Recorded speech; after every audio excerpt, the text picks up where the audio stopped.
How are we all?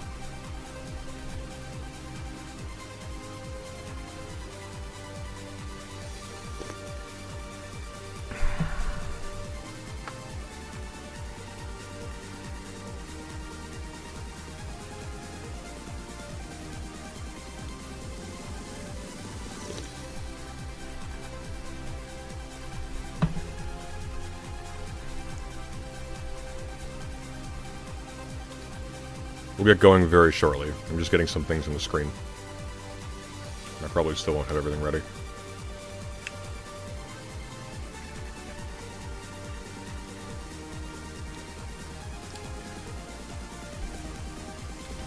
Okay, that'll do.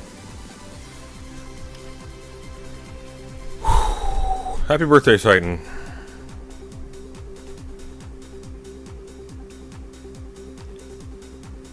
You have been a nuisance on this stream for a decent length of time now.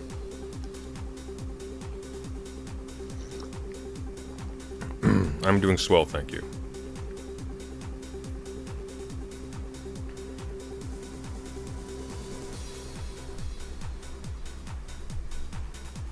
Silence. Alright. Okay. So, we'll turn. Oh, why is my AC remote way over there? Yeah, there we are. No, I said quieter. No, not bigger. Smaller. Hey! How dare you defy me? There we go. So it's not like blasting the entire stream, but it still is. Why? I closed you. Why are you still going?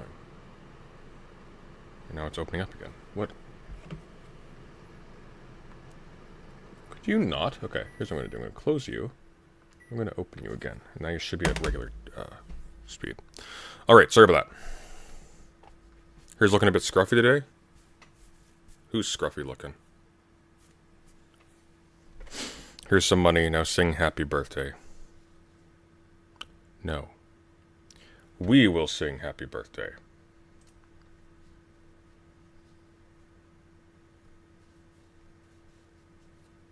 Daedalus, we're singing happy birthday to Titan.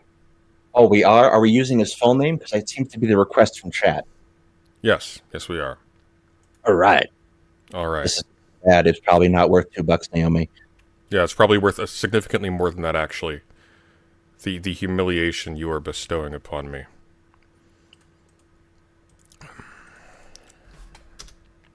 All right, let's pop this out.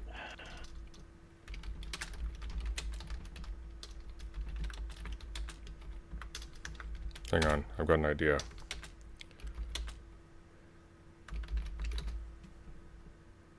Let's see, so... We'll probably have to wait a hot second. No worries, take your time. No, it's just not letting me pop this out to my other screen, and I don't want to put it up with our chat history, for whatever reason. I am doing what you suggested about... I mean, look, it's a progressive era, Daedalus. We aren't actually in China. It's okay. Fair. Crown Royal, the free booze you get with a knick-knack sack. That is like the pinnacle of cheap whiskey, Birdbrain. I don't know what planet you're on.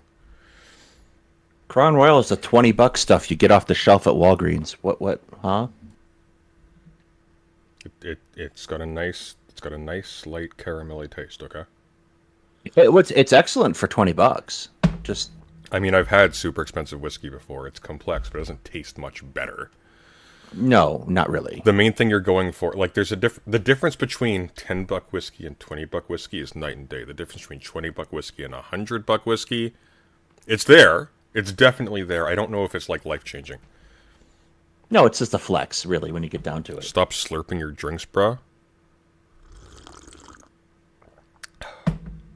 No.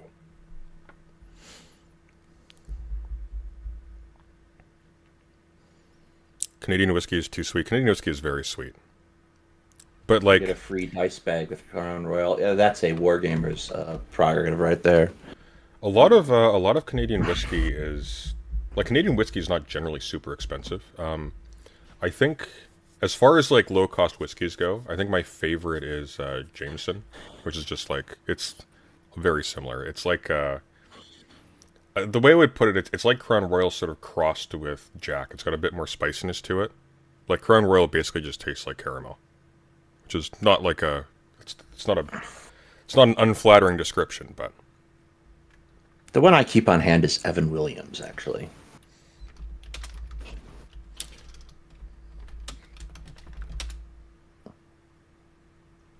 let's see here.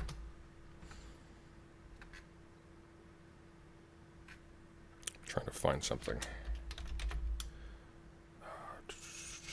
Is it something that'll make us both better singers in the next 5 minutes? Because if it's not, I'm not sure it'll help.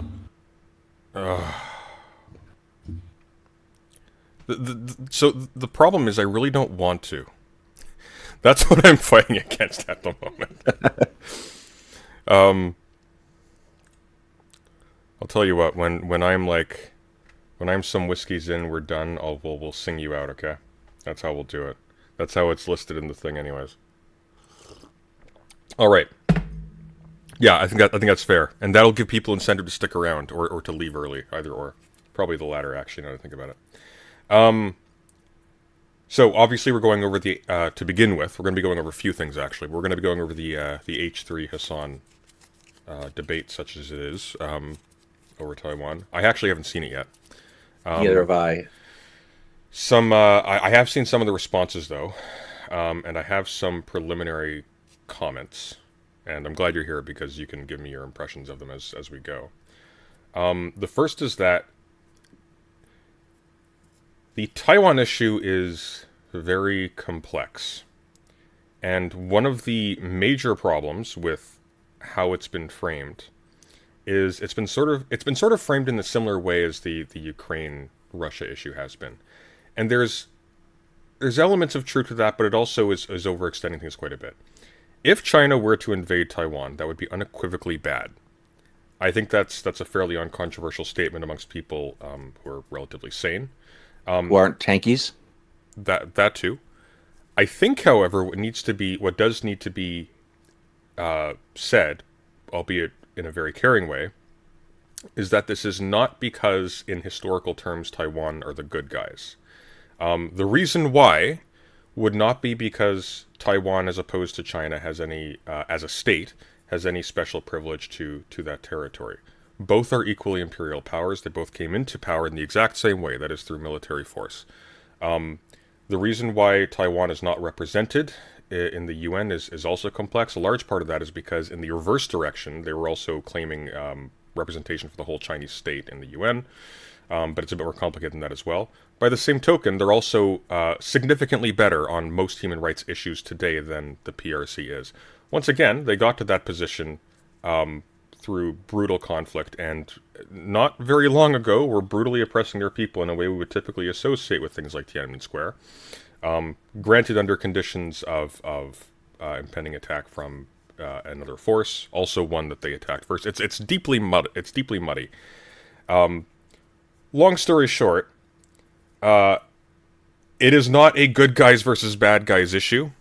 It is very much a freedom versus unfreedom issue, but filtered through several layers.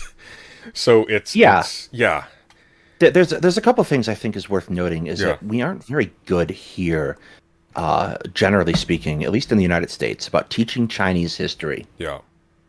To any degree, and this gets really muddy around the period of time of World War II, where most of this starts. Mm-hmm.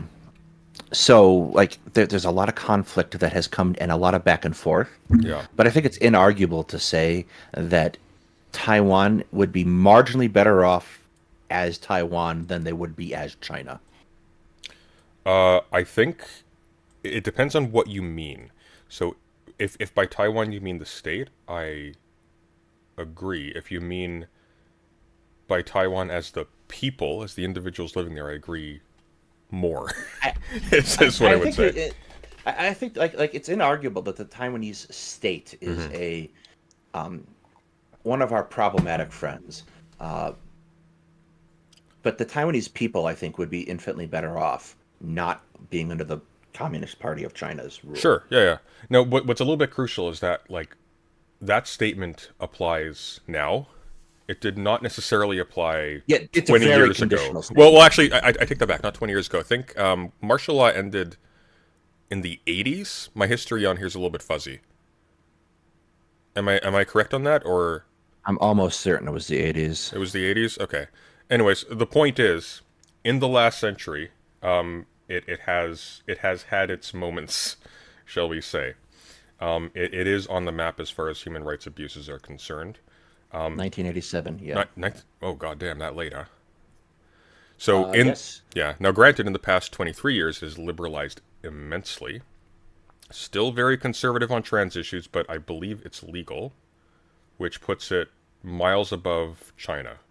We're at a beggars can't be choosers point in that sort of development there, so to speak.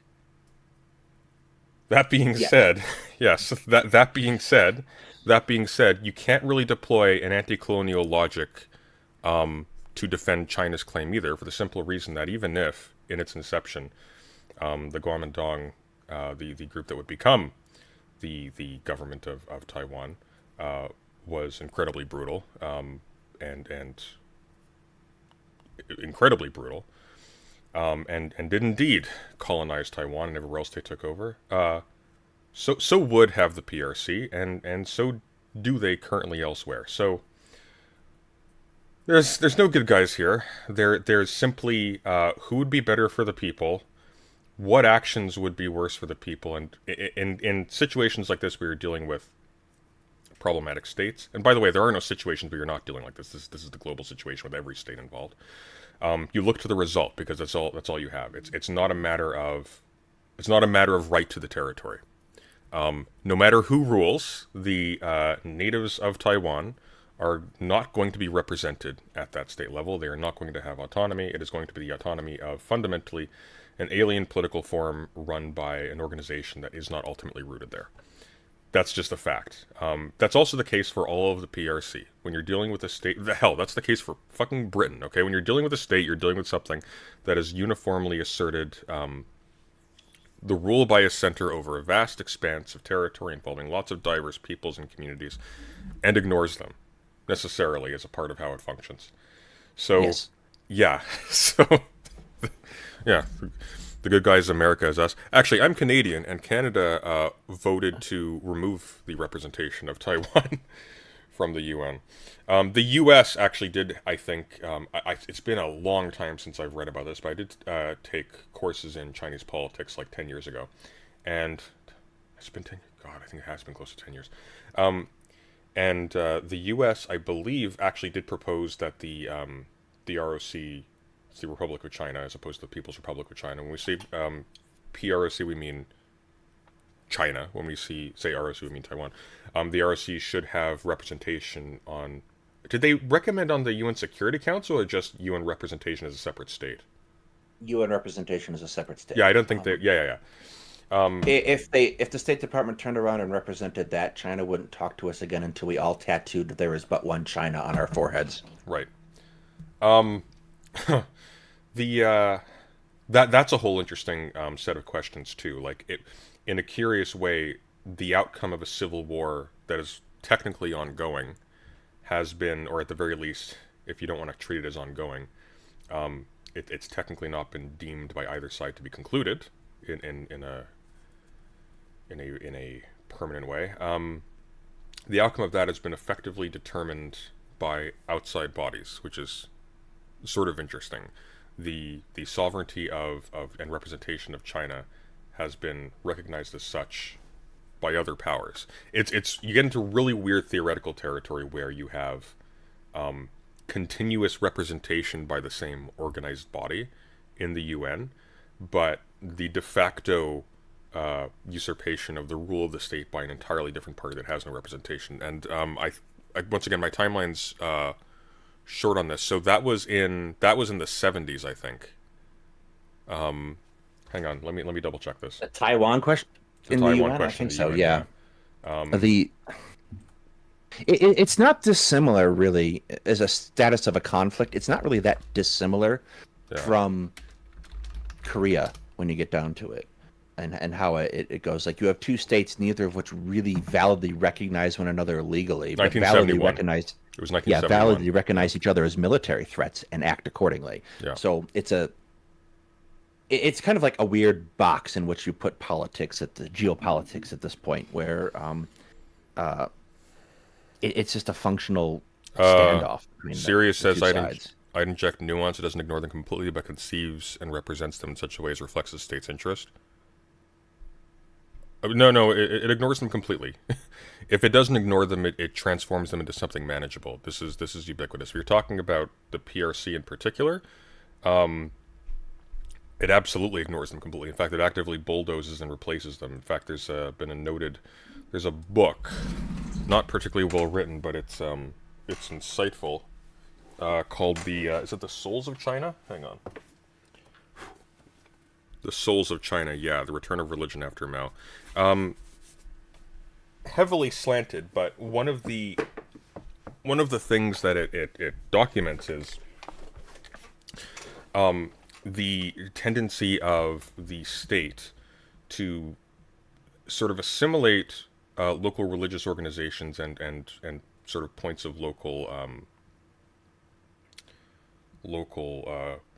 what's the word I want to use? Not autonomy, but kind of, but like things that could form an identity separate from the Chinese identity around themselves. There's been a tendency to bulldoze them, replace them, and have them managed by something that's sort of in conference with the state at some level. It gets really messy. They're See, because the problem is, if you're usurping the autonomy of a thing, that thing no longer has the agency it did when it was autonomous. That's sort of trivially obvious. And so when you have representation, for example in Canada, of indigenous bands or of indigenous representatives, where you have people put into place to speak over the actual wishes of the band, as happens frequently, technically you have quote-unquote band recognition and representation, but the representation is loaded by the state as well. That's not universally the case, but that has happened frequently.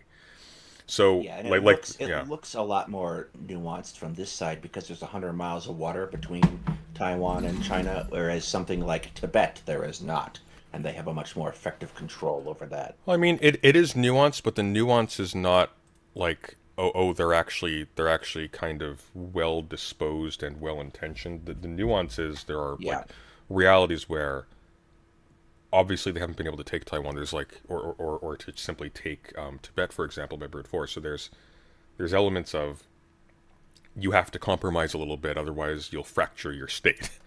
Let's see, what have we got here?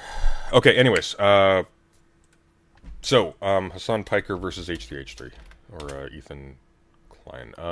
Hassan Piker, H3H3, Taiwan.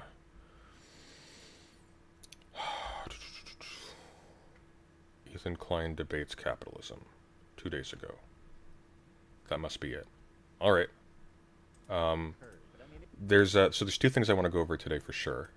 By the way, we learned recently that the person who was talking on Vosh is actually somebody in our server. That was kind of I cool. saw. Yeah. So we'll be talking to them at some point in the near future. But they're great. I actually they had sent me a long message like a year ago that I didn't even get a notification for, so that was kind of disappointing. But yeah, we got stuff to talk about. So I think today there's two things I wanted to look at. First is the Ethan Klein debate itself. The second one is I want to look at some of the debates sort of surrounding that and see how those went.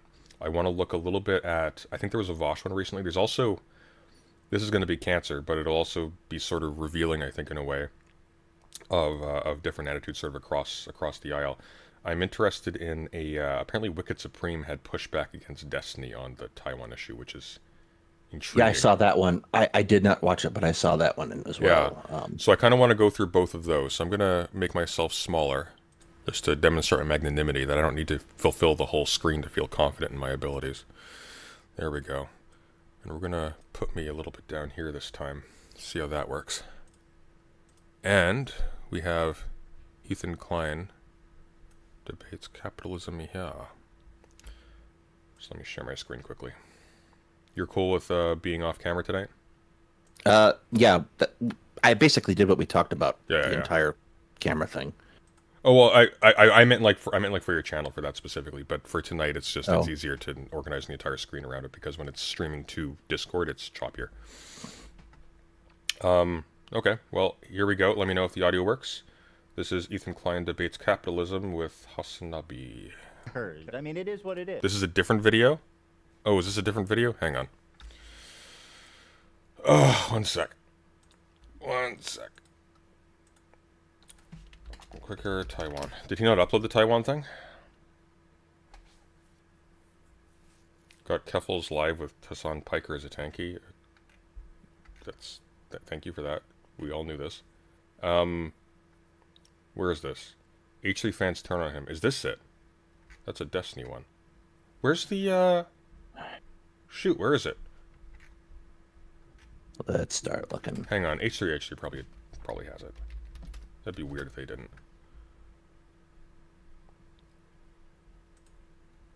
Nope, that's DGG. Don't want that. Yeah, why is it's really like promoting DGG videos just everywhere? Have you noticed that? Like if you look up anything that's like the top thing, like I'm looking up Yes. H3. No other details. Look at this. I'm not looking up anything else, just H3. I get the podcast at the top, and then the first video is Destiny. Like why? That's weird. Like H3 is not. They have 2.93 million subscribers. They're bigger than Destiny's channel.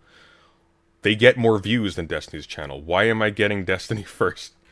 I wonder if it's based on like my own watching history because I haven't watched much H3, but like this is not what I want. I don't want commentary, especially when the original source is a larger program. Well, I don't watch any Destiny at all. and Someone I'm linked it still on getting Discord. Okay, someone linked it on the Discord apparently. Hang on. Less Discord. Oh, here we go. I Otherwise, got it. So it's in the Joe Biden is getting impeached video. Okay. Otherwise, neither one of us would ever be organized. Okay, so let's see here. Starfield review. Here we go. Boom. All right, let me share the screen again. Get off my screen. Brooks is angrily sending me a video. He's disgusted by my unprofessionality. Okay, here we go. This is it. Finally. All right. All right, we're All on here. your butts. Let's go. Yeah, I don't like that. He said he wants to preempt a war against China. He wants to like fight against China, but he also kind of wants to like leave Taiwan. Hang on a sec. Let's go back a little bit here. Yeah, I don't like that. He said he wants to preempt. Yeah, I don't like that. Why is it like clicking me forward? I want to go back to when he comes in. Hang on, I'm gonna make this bigger, because maybe they'll give me more. Yeah, I don't like that. He said he Paul? wants to preempt Never a war mind. against China. He wants to like fight against China, but he also kind of wants to like Who's he talking about here? He wants to fight against China. What is he referring to? I'm pretty sure he's referring to Biden. Okay. leave Taiwan Oh, come on. I hate YouTube now. I hate it so much. to China. It's like very weird. He has like a very weird foreign policy perspective on it. Right. The obviously like xenophobic anti-Chinese perspective is like shared commonly by the entire intelligence community, our State Department. Obviously, it's like American policy, but the whole like leave Taiwan, or first leave Taiwan alone and then give them all guns. Like make Taiwan like America, where every person in Taiwan has a weapon. How do we feel about Taiwan, Hassan? How do I China feel or about not Taiwan? China? Or is it China or not China? That's the American policy. Whatever the American your policy opinion? is, whatever. He's so dumb. What? That's not what he's asking. What the American policy is? He's asking what you think about the situation. Well, which he's I suppose is irrelevant, but Great leftist that he is. He's deferring to imperial the policy. State Department. Whatever the American What's perspective your is. opinion? You He's talking about Vivek Ramaswamy here. Oh, is he talking about Vivek? Okay. Oh, he's really talking want about. to say? Well, it's irrelevant because Vivek is never going to be president. No, I'm saying it's like one country, two Except over Morrowind. systems. You know? No, it's not. It's two different countries. Really? Taiwan and China. Is that according to American foreign I would argue China's many different countries, but that's just me. No, what's your opinion? What's your opinion? Taiwan independent? My opinion on Taiwan is that Taiwan is the Chinese concept of Taiwan should remain in the hands of the people in Taiwan who So therefore, believe, it's independent. who for the record, for the most part, just believe to not disrupt the ongoing relations with. Why are you being China. so carefully footed around Because I know that there's going to be a sensitive subreddit. issue. There's going to be a subreddit post with like 1 million You know what this is? Hang on. This is what this is, okay? Phenomenal editing. You could do so. You want him to do you so much you could do anything. That's what this is. Why are Okay. you being Yes. so carefully footed around Because I know that there's going to be a sensitive subreddit. issue. There's going to be a subreddit post with like 1 million fucking comments being like, Hassan wants everyone in Taiwan to be killed because he loves China. Say it, coward. He's a Xi Jinping. That's what I stooge. heard. That's what I just. It's already over. You asked me that question, like in jest, and it's gonna already. No, go I was there. genuinely curious what you think about it. I think that Hassan Piker am using a gun. I think that overall it's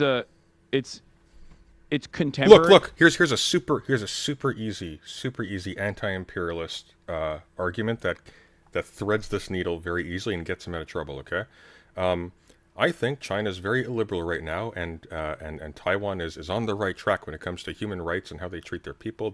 So between the two of them, I don't want the more authoritarian country taking over the less one. However, I think that borders and et cetera in the state is bad, and I long for the future in which China and Taiwan both respect their people equally and can eventually join together as a mutual community built on shared values and interests that doesn't involve the brutal stomping on like the organic people's autonomy, freedom, whatever you want. Just something like that. Super easy. You don't need to you don't need to validate the government or the state in Taiwan in order to say that it's a bad thing for China to invade Taiwan.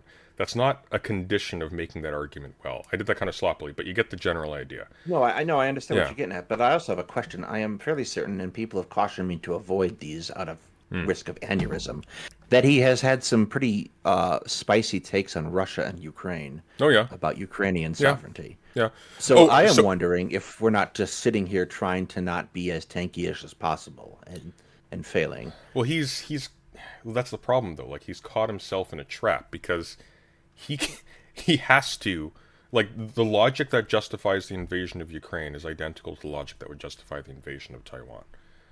Like fundamentally. Ukraine as a state has been established by foreign powers and doesn't organically emerge from the soil or whatever. I mean, same with Russia, by the way.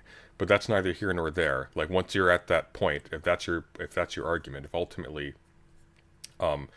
if there's a colonial event in the past of some kind, then therefore any and all actions are viable. He doesn't have an argument against the invasion of Taiwan if he accepts that, and vice versa. If he says that this is not that there isn't a just reason for China to invade Taiwan, Ukraine's just right out. Like he can't thread that needle at that point. So he's already made some really dumb decisions in this respect. There's also like a fundamental cognitive dissonance when it comes to this issue that I really find annoying. The modern state by itself is always colonial and always authoritarian, and it always usurps the local autonomy of the people who are actually tied to the land and actually have like an organic historical relationship with the territories itself. So much so that in most modern states, those people no longer even exist in many places. That works both ways, right? If you end up with right of the stronger logic, which is essentially what you end up with, if you follow that line, because every single state is colonial, and every single state eliminates the autonomy of the actual people to some inevitable extent. I mean, even Marx says this really eloquently. Then where you end off with is may the best man win, essentially. I think one of the strongest retorts is, given that all the powers involved in an armed military conflict between states is going to be between powers that ultimately only have a right to that governance by dint at some level of reduction. to the use of military power. You look at the result. And so with Ukraine and Russia, it's a pretty easy judgment. Under the Ukrainian government, the people will have more freedom and less misery than under a Russian government, especially if that involves the violent takeover of Ukrainian territory. That seems pretty uncontroversial to me. That being the case, the invasion of Ukraine is wrong. And what's great about this is that you can still critique the Ukrainian state afterwards for bad stuff that it does, just as you can critique the Russian state, just as you can critique the Taiwanese state, just as you can critique the Chinese. Being a partisan of these as states in this way leads you to absurd positions like this, where you're stuck playing the politician to countries of which you are not a part, who are ideologically actually directly contradictory to yours, except in name. Like the Chinese state is not socialist, it is not Marxist, it is not any of these things. It's a state. It has an interest in its survival as a state. It does not have an interest in dissolving itself as a state to bring in communism. Exactly, which is, I think, really important to note, is that if you approach this from that standpoint, then it's a really easy thing to do, to evaluate this and say, well, Ukraine can do X, Y, and Z better, which I would point out is something that me and Hetman have been doing over the course of the last year. It's almost been a year that we've been in operation, hey. But if you sit here and you kind of get mired in this ideological take that Hassan is taking, then he's sitting here, you know, flapping his gums and nothing's happening. Because he recognized that he's screwed. Like, Hassan defended the Anschluss of Austria. What? Did he actually?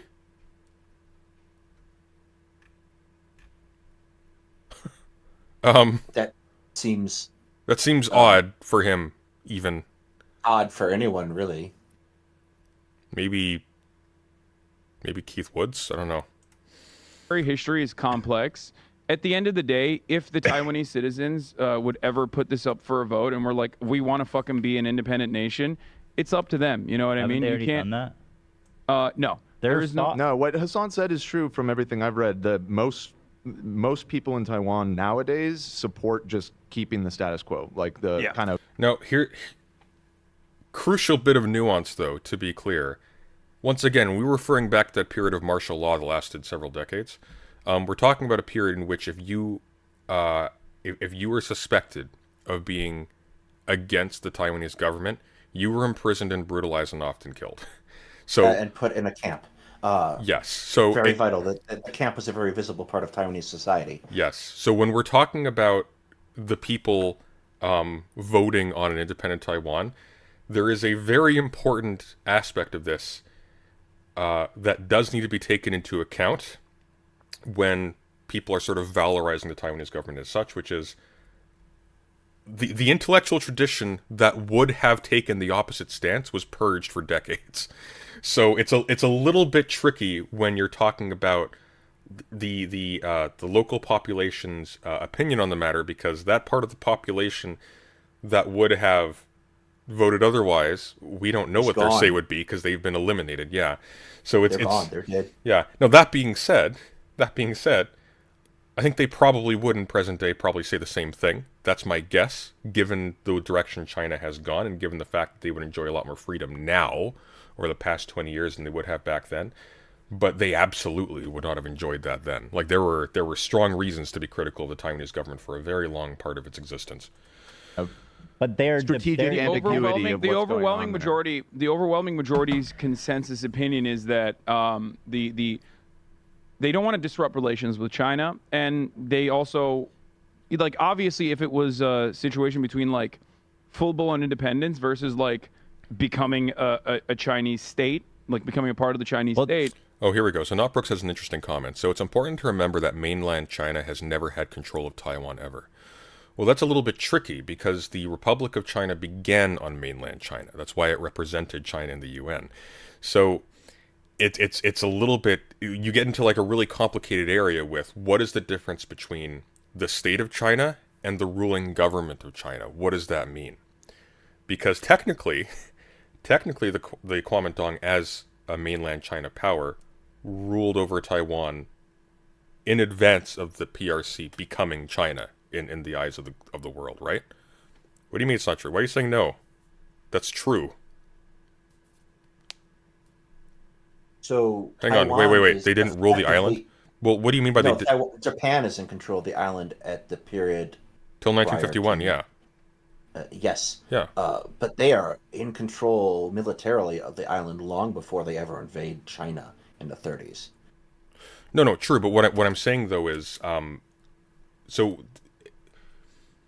if my understanding is that the U.S. Demanded that Japan return Taiwan to China in 1951.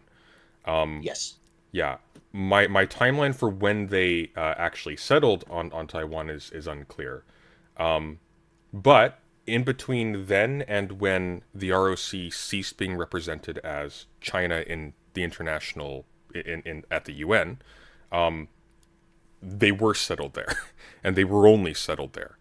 Yes. So, yeah. So what I'm talking about is, in a weird way, a mainland China state was in control of Taiwan and ruled Taiwan before the PRC came to represent the Chinese state as a whole. Does that make sense?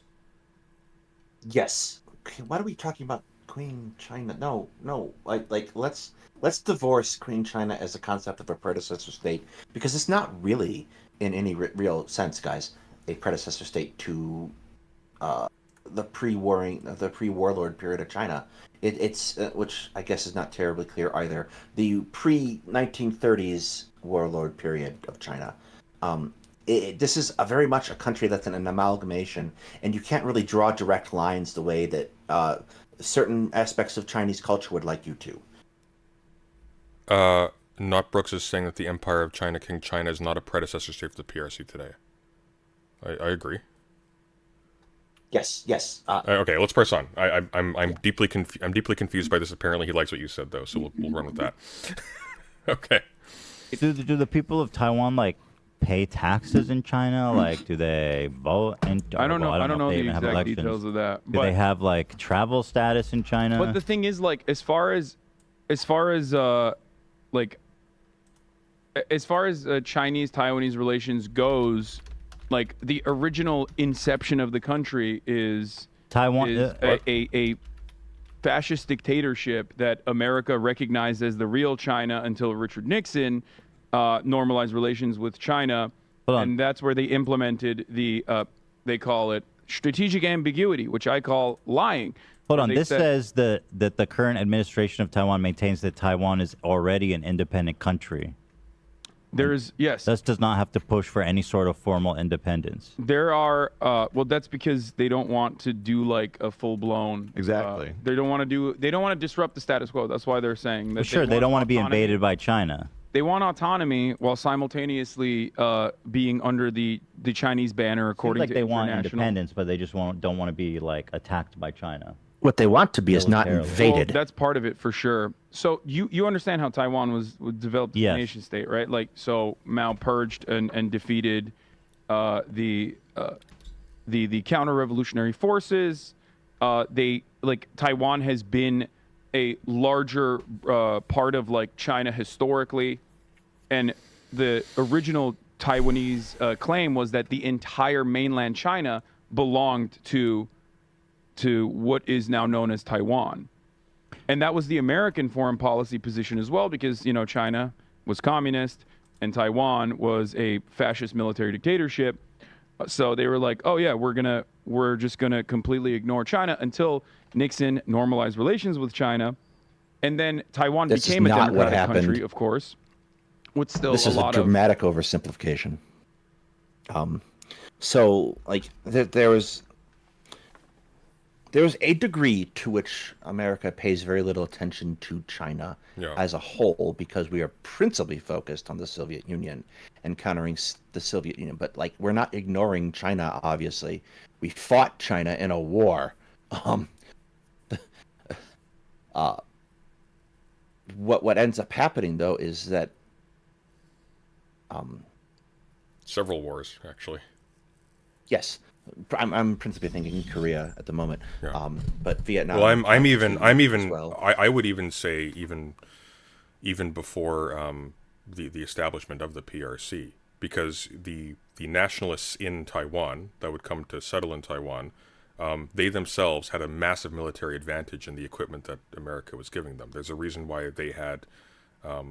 I think this is true. I think this is why they had air dominance. I think they're the only power in China at the time that had an air force at all. So on and so forth. Like America's been at war with the Chinese communists almost since their inception. And it's very much a Cold War conflict. Like it's not that we were ignoring China. It's that we had subsumed them into the larger, at least visibly from like what we're telling people, subsume them into the much larger standpoint. Like they're obviously a huge player for Vietnam, and have an antagonistic relationship with Vietnam even to this day. But So just very very quickly, actually, were you about to say something important? I didn't mean to cut you off. no. Okay. There's a comment in here that I do want to respond to. So, Red Hand says this is the craziest take. He calls Chiang Kai-shek counter-revolutionary based on a stupid mystery to the Civil War. Chiang Kai-shek is, I wouldn't call him counter-revolutionary per se, but he's definitely not revolutionary in the sense that we tend to be talking about when we're talking about like an actual revolution of the political system. Because Chiang Kai-shek is ultimately a nationalist statist, so he ends up in the same place essentially.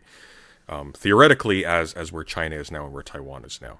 So, in the sense of unifying China as a state, he is a revolutionary. In the sense of being revolutionary vis-a-vis the Chinese communists, it's not so much. I would say he would be counter-revolutionary by today's standards. Absolutely. Does that seem like a fair judgment, Daedalus? Yeah, I wouldn't really include him into a counter-revolutionary. Like he doesn't really fit into that narrative that leftist. Well, narrative about. no, especially since like at this time we're not talking about a revolution within a state. We're talking about a revolution in the sense of a unifying of the thing into a state. Because at this time, China itself, and the reason why it was able to be taken by Japan the way that it was, isn't a single organized entity with strictly defined administrative borders and things like that. It's a little bit different. It's basically a coalition of Yeah, semi-autonomous, not republics, but like states. definitely not. Yeah. When was the USA at war in China? And it's not a formal war, Pippa. More of a move and counter move thing. Like there's a lot of rigmarole that goes into modern American Filipino-Chinese relations. That's probably beyond our scope here. But like China is very effective at spreading influence, and they never really quit the Cold War. They're also in kind of a tug of war with India over shipping lanes. So like there's a lot of move and strategic counter move that goes on. I buy out this port, I loan this country money, they buy out this port in order to try to counter that port thing.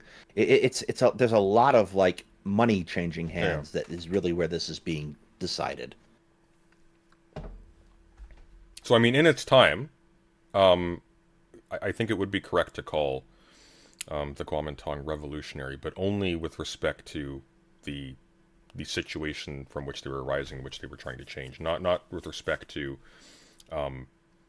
what we would consider revolutionary with respect to like the global paradigm or the state paradigm itself. Like it's Yes. like in the eyes of a Marxist, it is not revolutionary at all. I think presently, in the eyes of almost anybody, it's not revolutionary at all. It's pretty typical. But at the time, it was, in a similar sense as the liberals of the French Revolution were revolutionary then. Reactionary opinions overall, but like that's gone away in recent years. I think the younger generations have a different perspective on the matter. But overall, like historically speaking, Taiwan and China being the same country, it has been around for much longer than, like, as Elon Musk said, Hawaii being an American state. Much, much longer. Taiwan is already independent. That's what I'm saying. People don't want a formal declaration just because they don't want a fucking war. But they're not wanting to be Hong Kong and be consumed by the Chinese party. They don't want to be Hong Kong? What happened in Hong Kong? Am I saying the right place? No, you They were are independent, and then they got fucking eaten. They were up. not independent. Oh, they were had some rights. They were less independent than Yeah, Taiwan, and then they got eaten Hong up. Kong was Functional bought autonomy by. for a time. Say it again. They have functional autonomy for a time. They're not really independent. I don't know what independence means in this context. I think they will actually just mean autonomy. That's the catch. Like, independence and Yeah. autonomy are two very different concepts when you treat them carefully. But I think when they say, Yeah, they're definitely not treating it carefully. But like, yeah, if I were to, if gun to my head, I would say that Hong Kong was largely autonomous prior to the last couple of years. because one of the arguments by the PRC against Taiwanese representation in the UN was that they only held on to Taiwan through the permanent military presence of the United States. So, like that would be autonomy without independence, right? So Yes. yeah, so I don't know where they're going with this. by Are you saying the people of Hong Kong did not want to be? there were certainly people that Independent? did not want to be a part of China. Absolutely, that is 100% A lot, correct. most of them. A lot of the people there took a lot of people pride in not enjoyed- being. A lot of people enjoyed having Western civil liberties, while simultaneously like being in a unique position. But now that China already does regular trade with the rest of the world, because like What? at a time in like the 90s, Hong Kong was Is this an apologia for colonial America? What's the argument here? seen I'm as not like sure this what he's getting at. prosperous middle ground. But since the 2000s, like because of an insane amount of development and insane trade relations with the rest of the planet, there are tier 1 cities that are even larger and have more economic activity than Hong Kong in and of itself. And there was always a timeline where Hong Kong was going to be given back to China. They just accelerated it by like 2 decades, if I'm not mistaken. Because that was a lease What on the Hong hell Kong. is he talking about?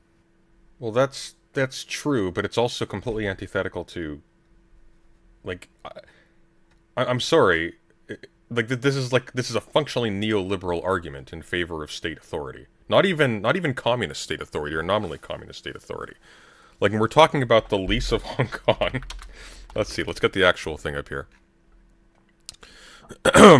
So, it was to be given back by the British to China in 99 years from 1860. Okay. Let's see here. So, here we go. The 99-year lease. Also, the 99... Okay, so this is... I didn't actually know this. So, a 99-year lease under historic common law is the longest possible term of a lease of real property. So, this is sort of like in... have you watched... Chernobyl, by chance? I have not. Okay, it's really good. So there's a part at the beginning, and I don't know why I'm making this analogy like it doesn't only complicate things.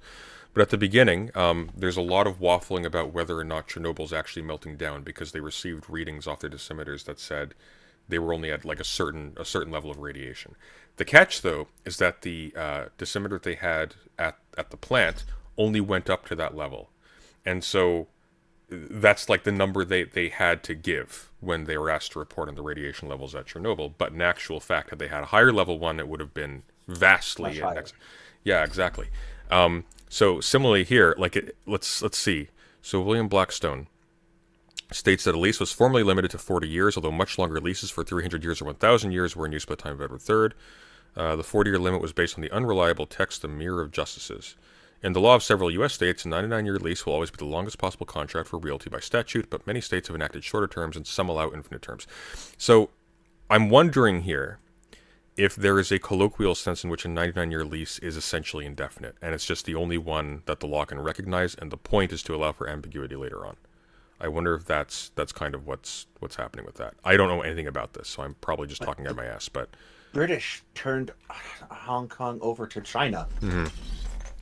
Like I don't know what he's saying. They accelerated by 20 years. They turned over Hong Kong to China. China largely let Hong Kong administer itself as a sort of self-governing autonomous territory. And then very recently, they stopped doing this because they were autonomously getting away from China. So I don't know what he's talking about. don't. It's not like they accelerated it by 20 years. Right. As a matter of fact, I'm pretty sure that they handed it over on time. Let's see. The United Kingdom was incredibly fastidious about this for much of their last century.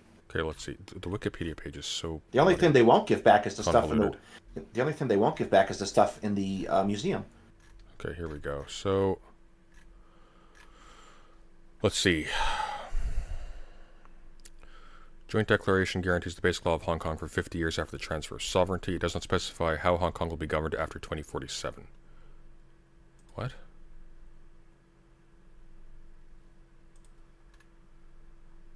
Oh, this is going to be complicated. Bear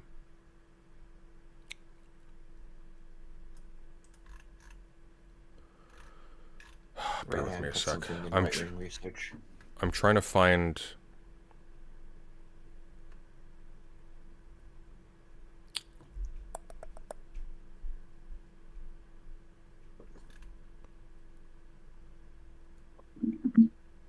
So it's saying that Chinese national law does not apply presently in the region. Has that ended, or is that continuous? It's one of those, effectively, Chinese law does apply after they knocked out their government. Okay. Like, it's one of those, it's almost exactly like this Taiwan-China situation, where everyone's like, not really legally, but yes, actually. Okay, here we go.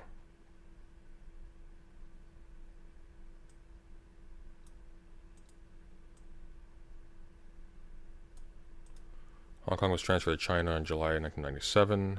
The lease was applied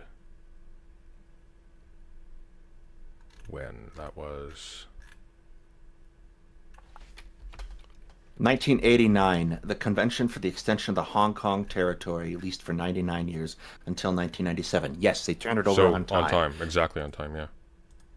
Like, perfect. Is Done. there excellent? Is there like a de facto thing it could be pointing to though? I don't know. Okay, whatever. Let's Not really. Yeah. I don't know. I'm trying to figure out what he's saying. It definitely wasn't handed 2 decades early. Like I'm trying to figure out if there's like a way in which there was some like unfolding of autonomy. I don't know. No, like it was one of those. It's the thing to consider about China that a lot of people don't get because of how we present China popularly, is that there's a lot of compromises that the Chinese Communist Party makes to make its country work. Yeah. And Hong Kong was one of them, and that's why the last several years have been so significant in how China has treated Hong Kong. Yeah. Okay, whatever. Brooks says he knows what's happening. All right, let's pull him on. Brooks, you want to come on? Yep. I'm pulling you in.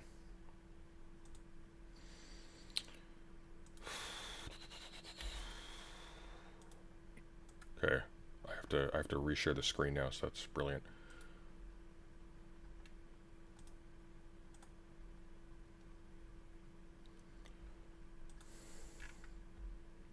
Daedalus, you gotta take the call. Okay, I'm back. Excellent. Okay. Hey Brooks, how you doing? I'm doing well.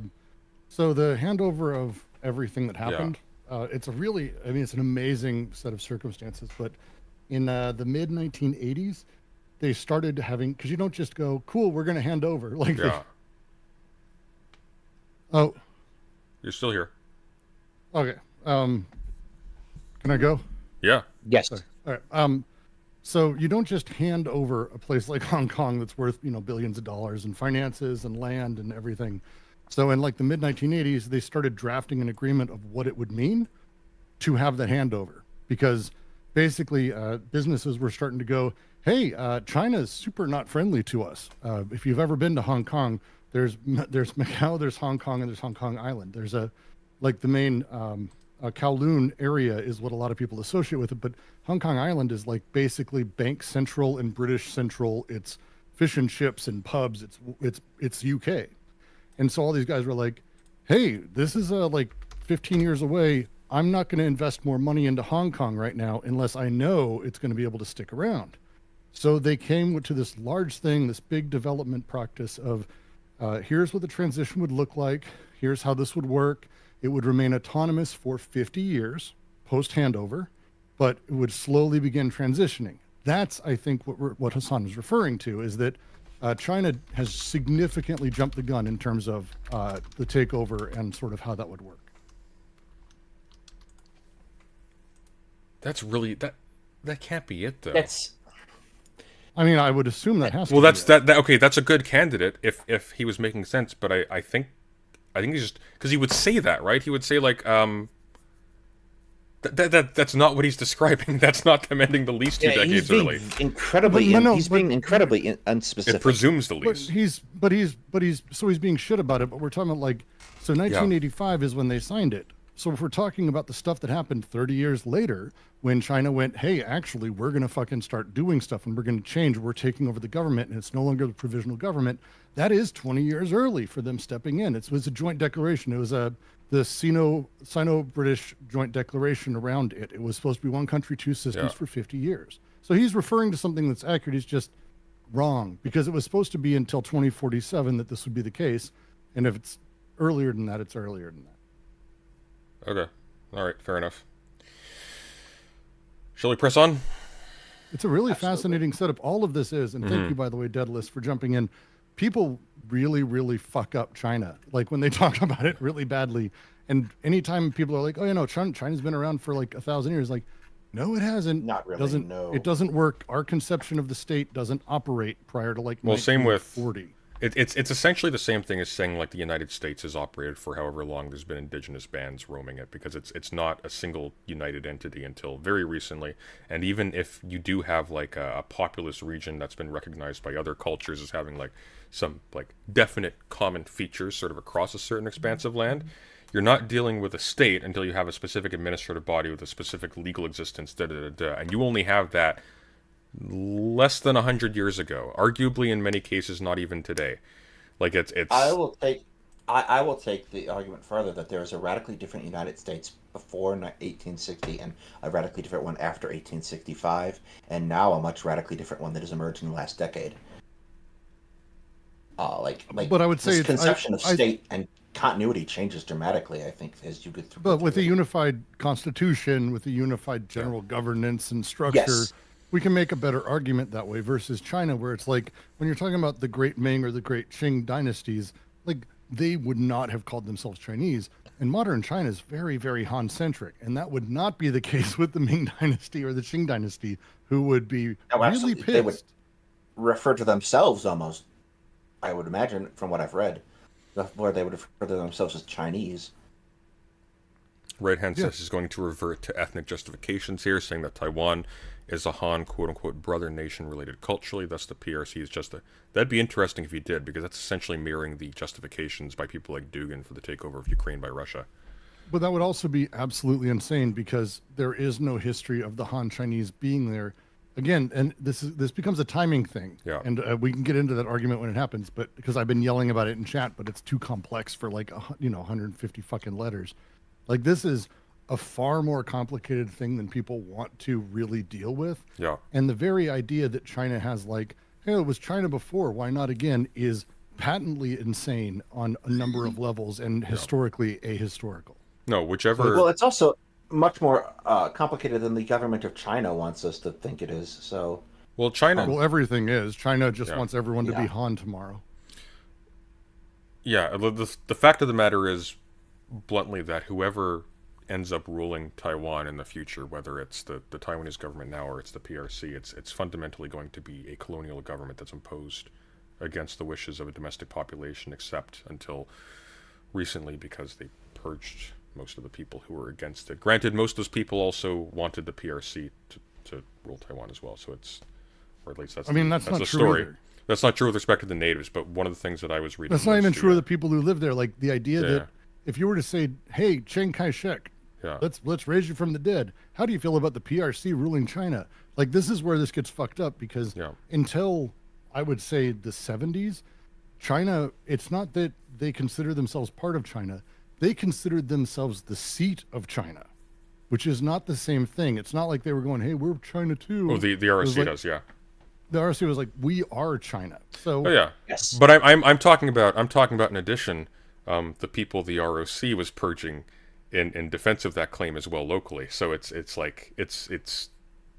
a nightmare regardless.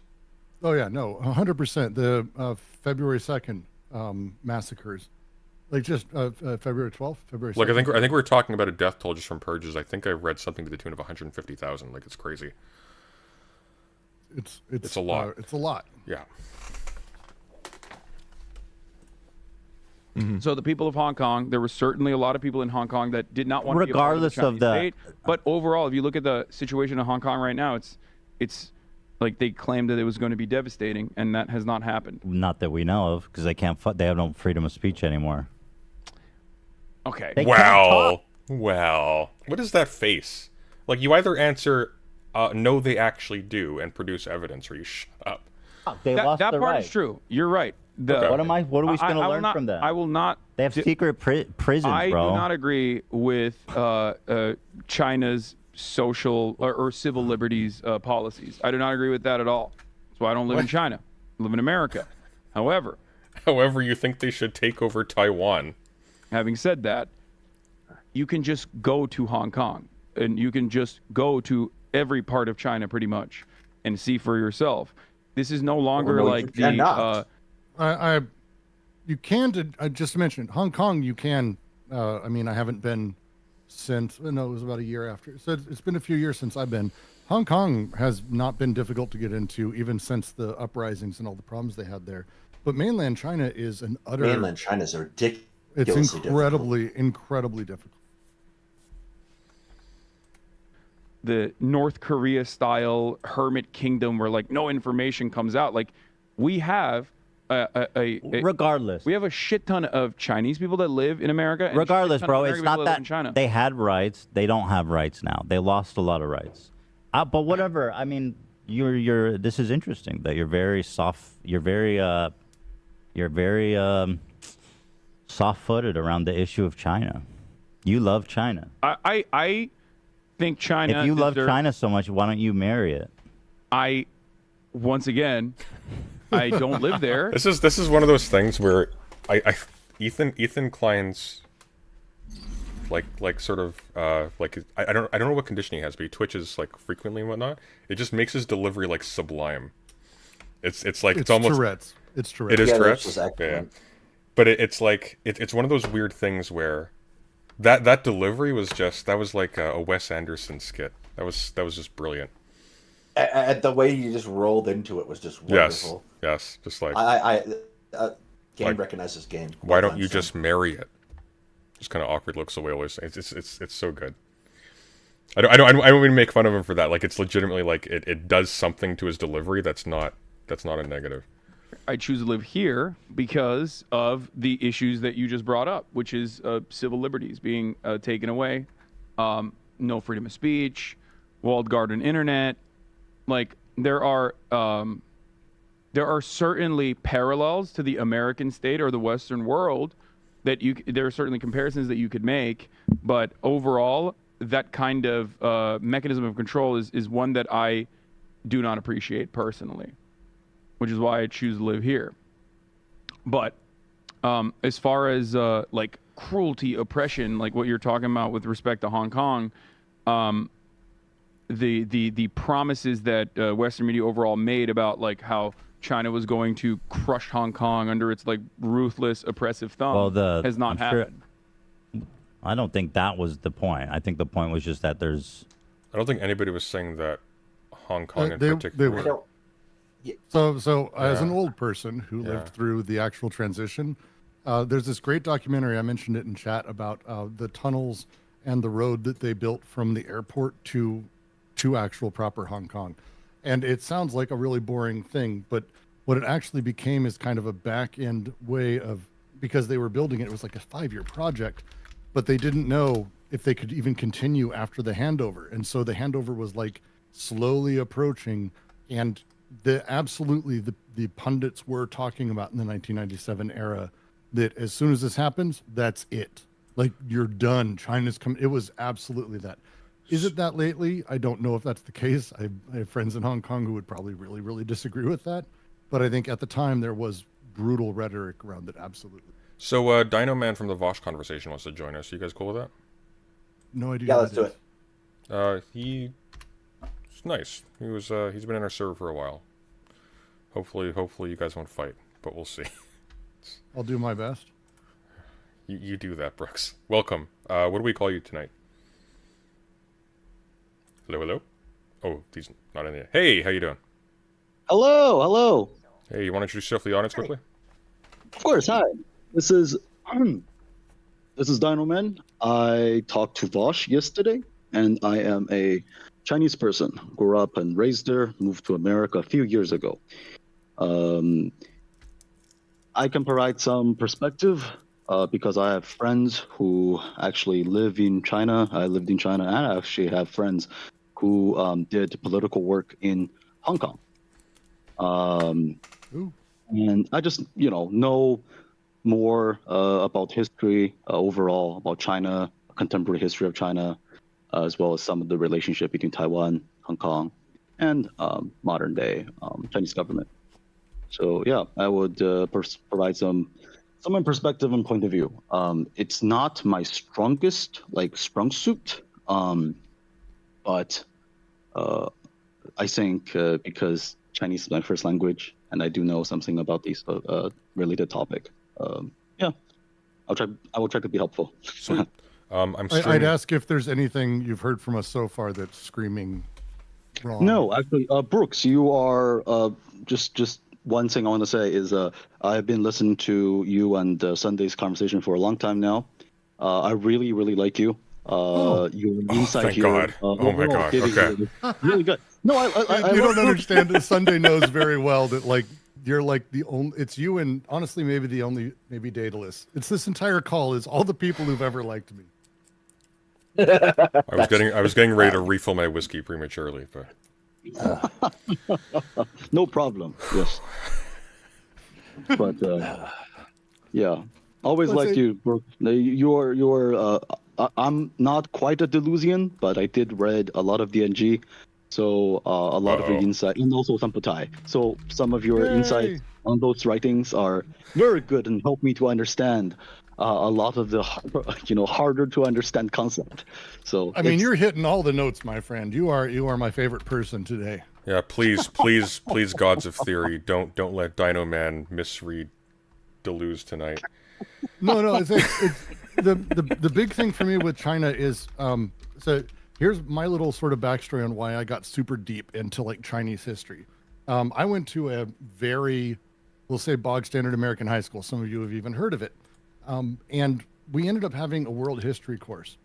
And the world history course, the guy who taught it is Mr. Kreitzer. I'll never forget it because the second half he dedicated, the second semester. Somebody's yelling at me.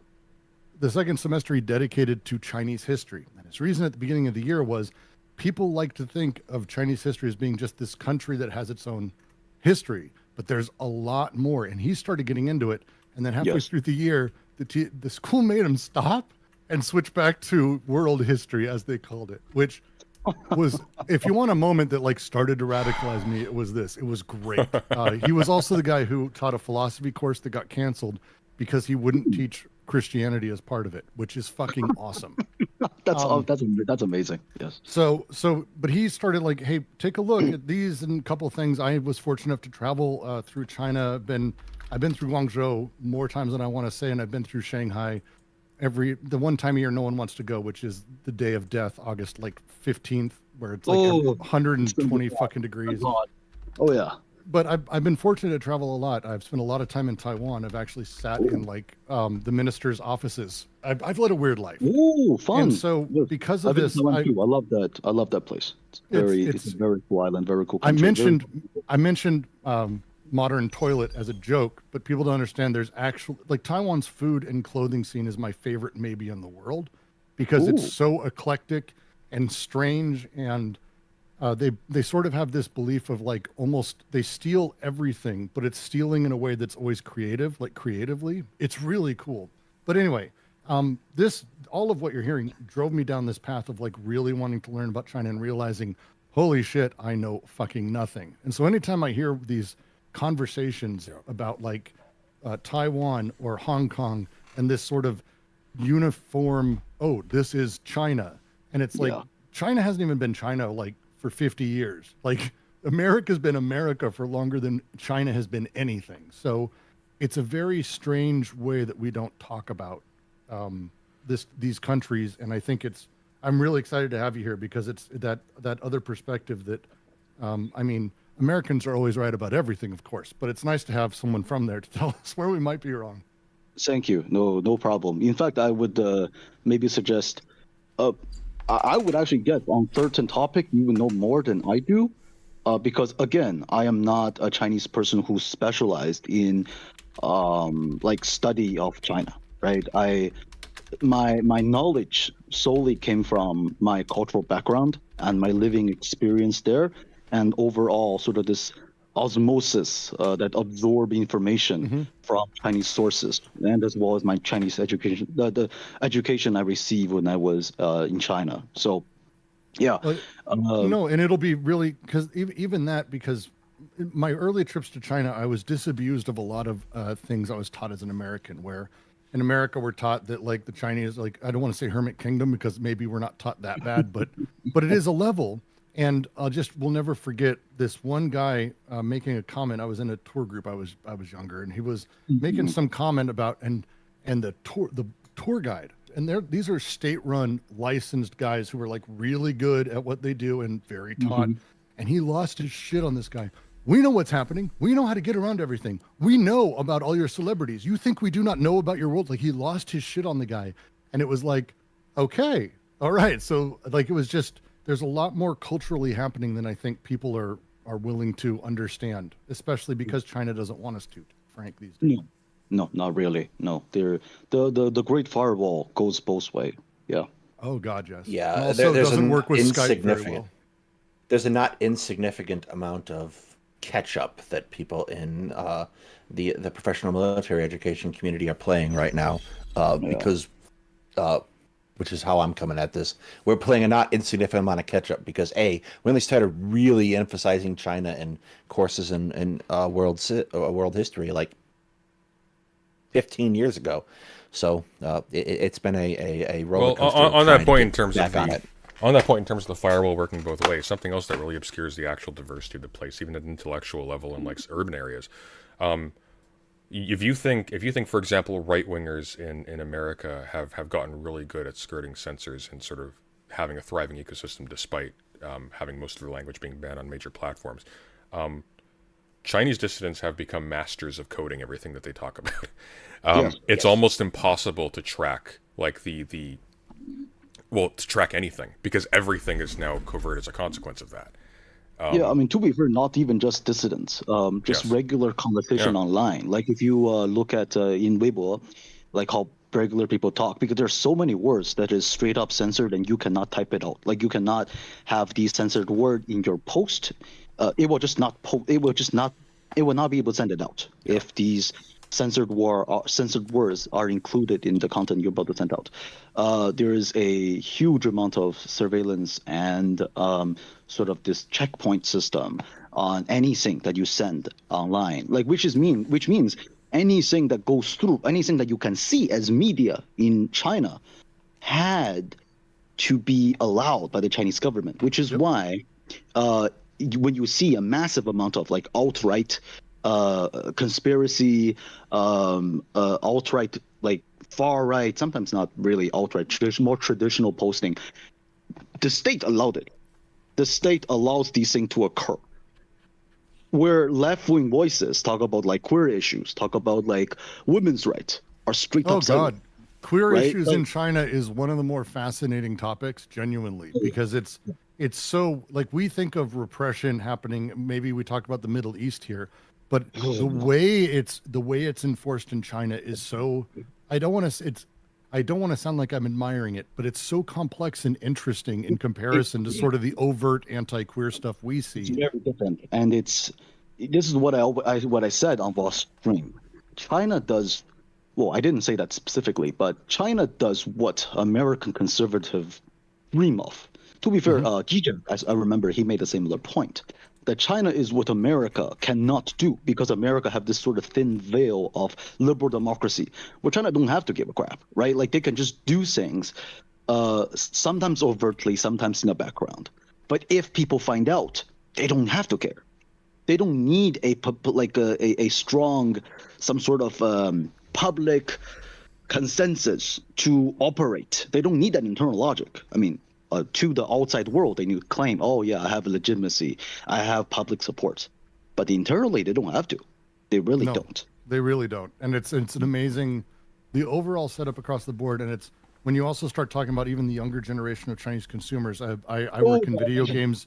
When you start talking about how they engage online, I encourage anyone to spend 5 minutes watching Billy, which is it is. This is where actually most of contemporary like conspiracy alt-right content has been posted. Like this is Bilibili is a website that I use. Like I was using it literally 5 minutes ago, looking up a video, like a guide for a specific video game. I use it for like entertainment purpose because after all I'm a Chinese person. Of course. But like whenever I was looking at specific actually Baldur's Gate, and then one of the recommendation was actually talking about Starfield, the new Bethesda game, and then the video was Nexus mod remove the pronoun option. Political correctness gone too far. Like this is what the algorithm push it to me. Like I don't look at this type of content, and it was the view was crazy. But okay. Regardless, I think we should go back to the Ethan. Going back to the Ethan Klein thing. I think Sunday. But I think we've kind of hit on here is fundamentally, even if let's say for argument's sake, all of Hassan's deeply misconceived conceptions of China as an entity are correct. He doesn't know anything. But let's pretend that he did. Let's say everything was right. China's a unified entity. It's occupied Taiwan for millennia before this all took place. Be that as it may, why the fuck would you want an organization like this when you already have LGBTQ rights, etc.? You have one of the most liberal Asian states. Why on earth would you want China to take over it then? Why on earth would the precedent of it having it once ruled in the past bear at all on your preference in this case? Unless you had some deep fetish for state rule of some kind. Like it's demented. Especially when you're talking to an American audience of leftists. Like that's weird to me. Hassan isn't really poaching off the same audience as people like Haas or Jackson Hinkle or whatnot. Him going in this direction just seems to me to be incredibly stupid on multiple fronts. Like he's the one who's talking to people like Ethan Klein. He's the one who has an in with more liberal platforms like the Young Turks. He actually has like celebrity status that a lot of people in here can only dream of. People like at Destiny scale can only dream of the celebrity status of someone like Hassan.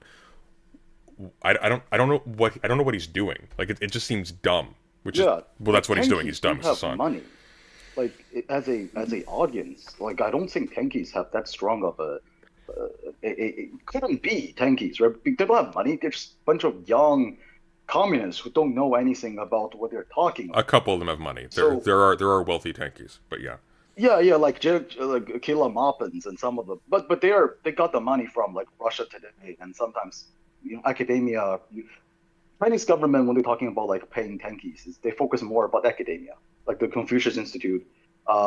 They care more about like public figures, not like Kayla Moppins or some other like a Bay Area mill. I don't think they can even dream of getting any money from CBC. Maybe Russia. Yeah, but I don't think that's strong incentive for Hassan. Right? So I don't really know why is he doing this. I genuinely don't know. Whoever was, vocal about wanting to maintain certain rights in Hong Kong was probably thrown in a secret prison and never heard from again. I mean, certainly there was political dissidents are Oh my maybe, God. Sure, kinda, I guess. There are really, really horrifying stories still going today. I feel like this is a yes or no question. Who here watches The Boys? Oh, I love that Apparently, show. I have to watch this too. Brooks, have you watched The Boys? Of course, I've watched it. Hassan is the deep. Anything Garth Ennis does, I'm gonna be there. Hassan is the deep, 100%. That's his character. That's who he is. He's even got the same jaw. You're suggesting that he have sexual intercourse with animals? I'm suggesting. I'm not going to answer that question. I wouldn't go that far. I'm not going to answer The that Deep question. The Deep is a rapist I'm not sure about. No, not Sorry. not okay. Not every element of his personality. When I say somebody I looks mean, like that's the key thing of him. okay, but when I say somebody is like Darth Vader, I don't mean that they have a son with magical space wizard powers. I mean that they're a really big bad guy who does big bad things. When I call him the Deep, I mean he's a bumbling himbo who's embarrassing himself on the news. Does that work? Whatever. Let's keep going. Are Yeah, definitely not political the dissidents are definitely. That was a hilarious comparison. You just completely ruined it, Brooks. I just Hey, wanted you to I know can't help it if it's not canonical. like taken out back. they're not killed or anything, but even then it's like completely They take a unacceptable. walk and Yeah. they go for a beer and they don't come back. You Yeah, know what they I'm are saying? not. They're not good on that stuff. They're out for but- cigarettes. Well, anyway, I was just curious. I didn't mean to open a can of worms, but you say you think the people of Taiwan whatever they want, and it seems to me that the people of Taiwan want independence. So I'm right with you there, brother. Independence for Taiwan. I think one nation, two systems. One nation, two systems, Yeah. Which is the current. like Israel and Palestine. Oh my god! You don't want to go down that rabbit hole. Come on. I wanted to. I really wanted to go down there. Do it. Do I it. just, I'm just fucking with you. Oh. This is where I'm just trying to- Hassan. It's so when he talk about one country, two system is 一国两制, and to be fair, it's more about Hong Kong. So what happened when during Deng Xiaoping's time with Margaret Thatcher? Well, I think to be fair, they are still talking about Hong Kong here, right? Have they moved to Taiwan yet? I thought they moved back to Taiwan. Yeah, No. because, We talked about Hong Kong for a long time. They're still about to move to Taiwan. We haven't even gotten through half of this section yet. Yeah, they're about Taiwan. I'm sure they're talking about Taiwan right now because They might be talking about Israel. Are they talking about? Did I miss? Was I? I don't know. They're You guys, talking about yeah, Taiwan. because hang they're on. talking Let's see. about Taiwan. Let's see. Hang on. Let me pull up. The They're talking about transcript. Hong Kong, talking about Israel, talking about Taiwan. I'm sure there's no difference. All the same when you get down to it, right? Okay. I mean, there is a lot more similarities than people want to talk about. Because, I mean, let's not ask Ethan his... Oh, they are his talking about opinion on Taiwan. Israel. Okay, yeah. They were just talking. Sorry, my brain isn't working apparently. They were just talking about Taiwan. All right. I'm just trying to get you. That part is like literally. I mean, that is a. I mean, that's a advocacy in the opposite direction, in my opinion, where Independence for Taiwan. You heard it here from Hassan. Because remember, like the overwhelming majority of people living in Taiwan are still Han Chinese. Mm-hmm. Therefore, despite the fact that it's a separate country, Oh, holy shit. What? Holy shit. We're going there. I hate this. I hate on. when he makes This is- arguments this is- based. Oh, So dumb. we're in trouble. Danger, Will Robinson. Pull out. Pull out. it's still like the same And people. let me just be here real quick, just because it's worth taking a moment. Han Chinese as a thing is like super problematic to call people. Exactly. It's I don't want to. I really hate when people equate it to whiteness, but it is not drastically different in the way he's using it. Where we say, "Well, look, they're European." It's like there's kind of a lot more happening in a lot of this than we want to talk about. This wait. Did the Han Empire even get out to Taiwan? No, so okay, just my bad. If you want me to explain real quick. So Han, Hanzu as a Han nation, it is the term. Yes, it derives from the Han Empire, Han Dynasty, Han Chao, and because it's one of the first unified China right after Qin Dynasty, and it has around 200 years of prosperity. Many Chinese people today, and in ancient time, see that as a sort of like a signifier of a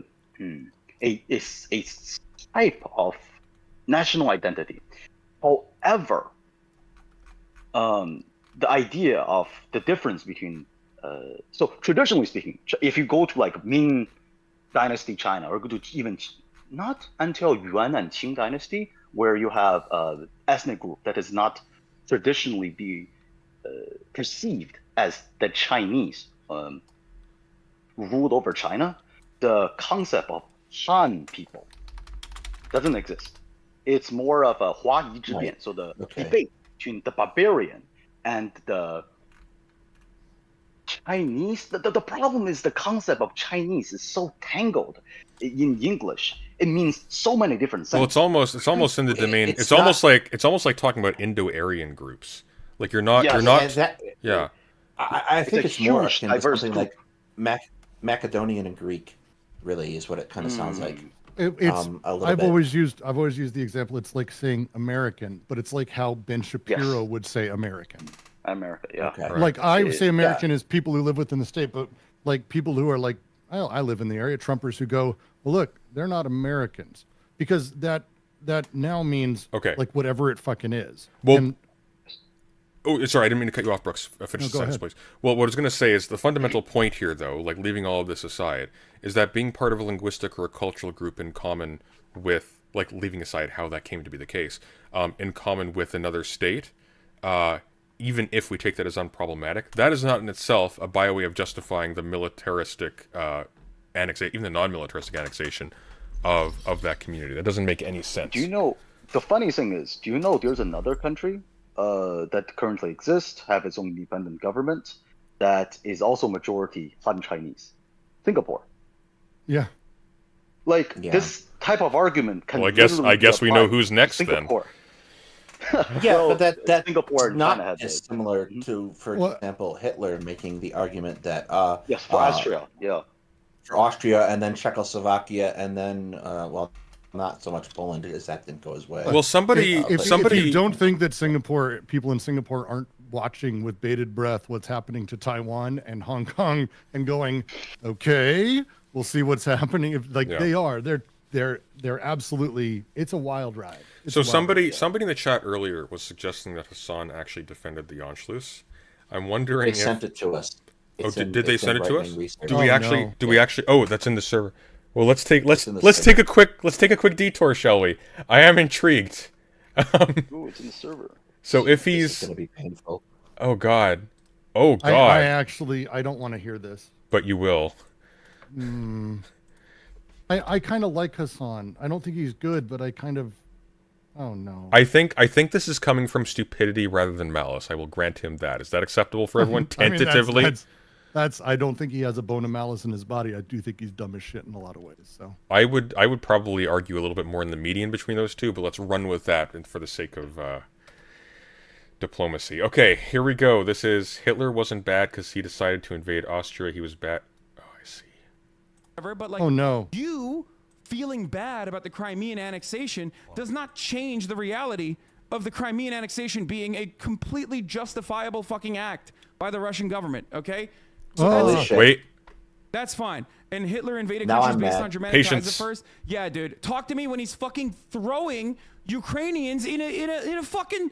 What are you talking about? Talk to me when he's throwing Ukrainians at a concentration camp. Okay, Hitler wasn't fucking bad because he He's already done that, by the way, but leaving that decided aside. to invade Austria. He was bad because he was fucking killing Jews. Okay, that was the problem. He wasn't like, oh yeah, we're gonna fucking annex territory with like Germanic people in it. That wasn't the main problem with Hitler, I think. This is Oh my god. this is note for note exactly Candace Owens' line about Hitler. Have you seen that?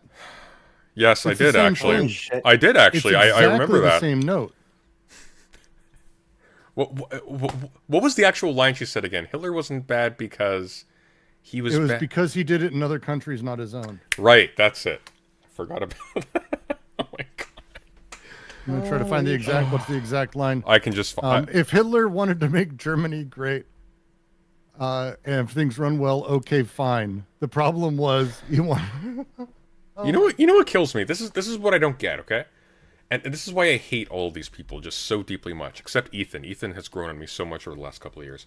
Or the last year mainly. Hassan is very wealthy compared to I would presume everybody in this room. I could be mistaken, but I'm running with that. Oh, definitely me. Probably. I'm you know what still Hassan still- you know what Hassan can afford to do that most of us can't do? He can afford to drop everything, take a month, and learn about this stuff before he talks. And he just doesn't. I Yep. Sometime I would like to have a discussion around that because I disagree with you, but I'm not going to. Oh no, I think you would have a case if we weren't talking about someone who primarily monetized playing video games on stream and just watching other people's productions. Like he could literally. I still wholly disagree. I understand your point though. He has the resources to actually learn about this stuff in one way or another. Not be this. But do we disagree then? I think we agree then. That's basically my point. What's frustrating to me is like people in this position. Look, if people in Daedalus's position can do this, okay, and people like Daedalus have to work in addition to everything else. People like me, until very recently, have to work in actually I still do technically have to work in addition to doing this. If somebody who only does this for a living, and they are wealthy, and they spend most of their time streaming, not doing particularly onerous stuff from a work level, I don't think they have any excuse for this. You know, that's just me. I don't think I watched a Hassan stream a couple times. Yeah. The majority of his shit is not politics. It's him watching videos and doing reaction streams. Huh. It's normal Twitch garbage content. The minor amount that's politics ends up being the thing he gets known for, and it's what sort of drives that. But the reality of the system that has produced Hassan the way he is, and Ethan the way he is, and us the way we are, and where we're at, is different incentive structures in entirety. Except if Hassan was the type who would take time to take a break and learn, he would not be successful. Okay, here's the catch though. Hassan is distinct from a lot of these people in that he didn't get his start doing content the way we do. Not even the way Destiny does. Hassan got his start with the Young Turks through nepotism. So I don't think he in particular gets off on that one, you know? Because he started off being known for political content. The transition to doing the fun stuff was later. That's what he was really successful for. But what gave him his foot into the door was that. Otherwise, he'd be contending in the same way Haas and Jackson Hinkle are. You know, like being Chink's nephew is a major distinguishing feature here. Yeah. As an aside, Brooks, we took a poll in my chat. 100% of respondents love you, so you're good. Yeah, that's why you guys are cute. I have to pull my punches, otherwise there will be an insurrection here. Yes, you are the counter-revolutionary. By the way, anyone who uses the term counter-revolutionary for Chiang Kai-shek, you can disregard anything they have to say.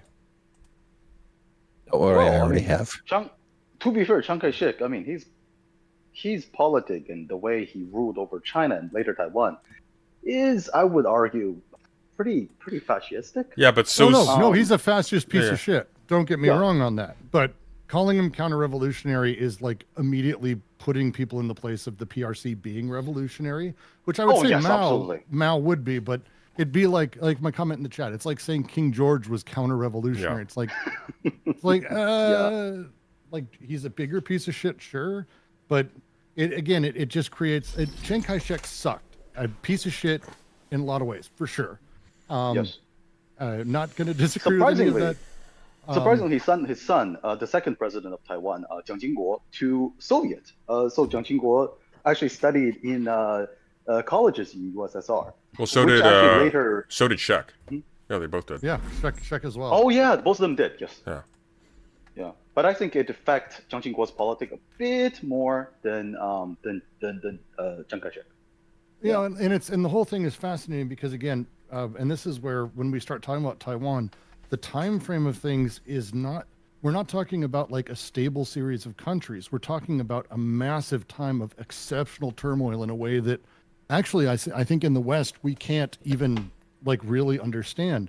China and Japan. No, we're talking Game of Thrones shit. Like we're not talking about like it's not an old regime like in France. We're talking about a continent that was entirely divided into warlord bands. Yeah. Well, on top of it, the warlords from one. I mean, the shit China had happened because of Japan is genuinely like next level. Holy fuck! You can't talk about it on YouTube. It's so gruesome. Yeah.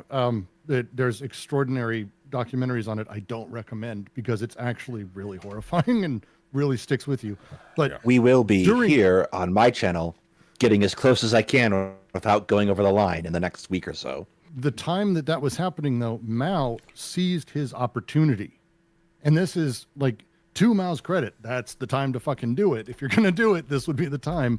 And so that thing that was happening with Chang basically fighting two battles on two sides. Again, I'm not applauding him, but you're not talking about a stable country or a state or even vassal states. You're talking about people sort of mishmash and moving around in ways that is really hard for us to even talk or typify that in accordance with how we understand things today.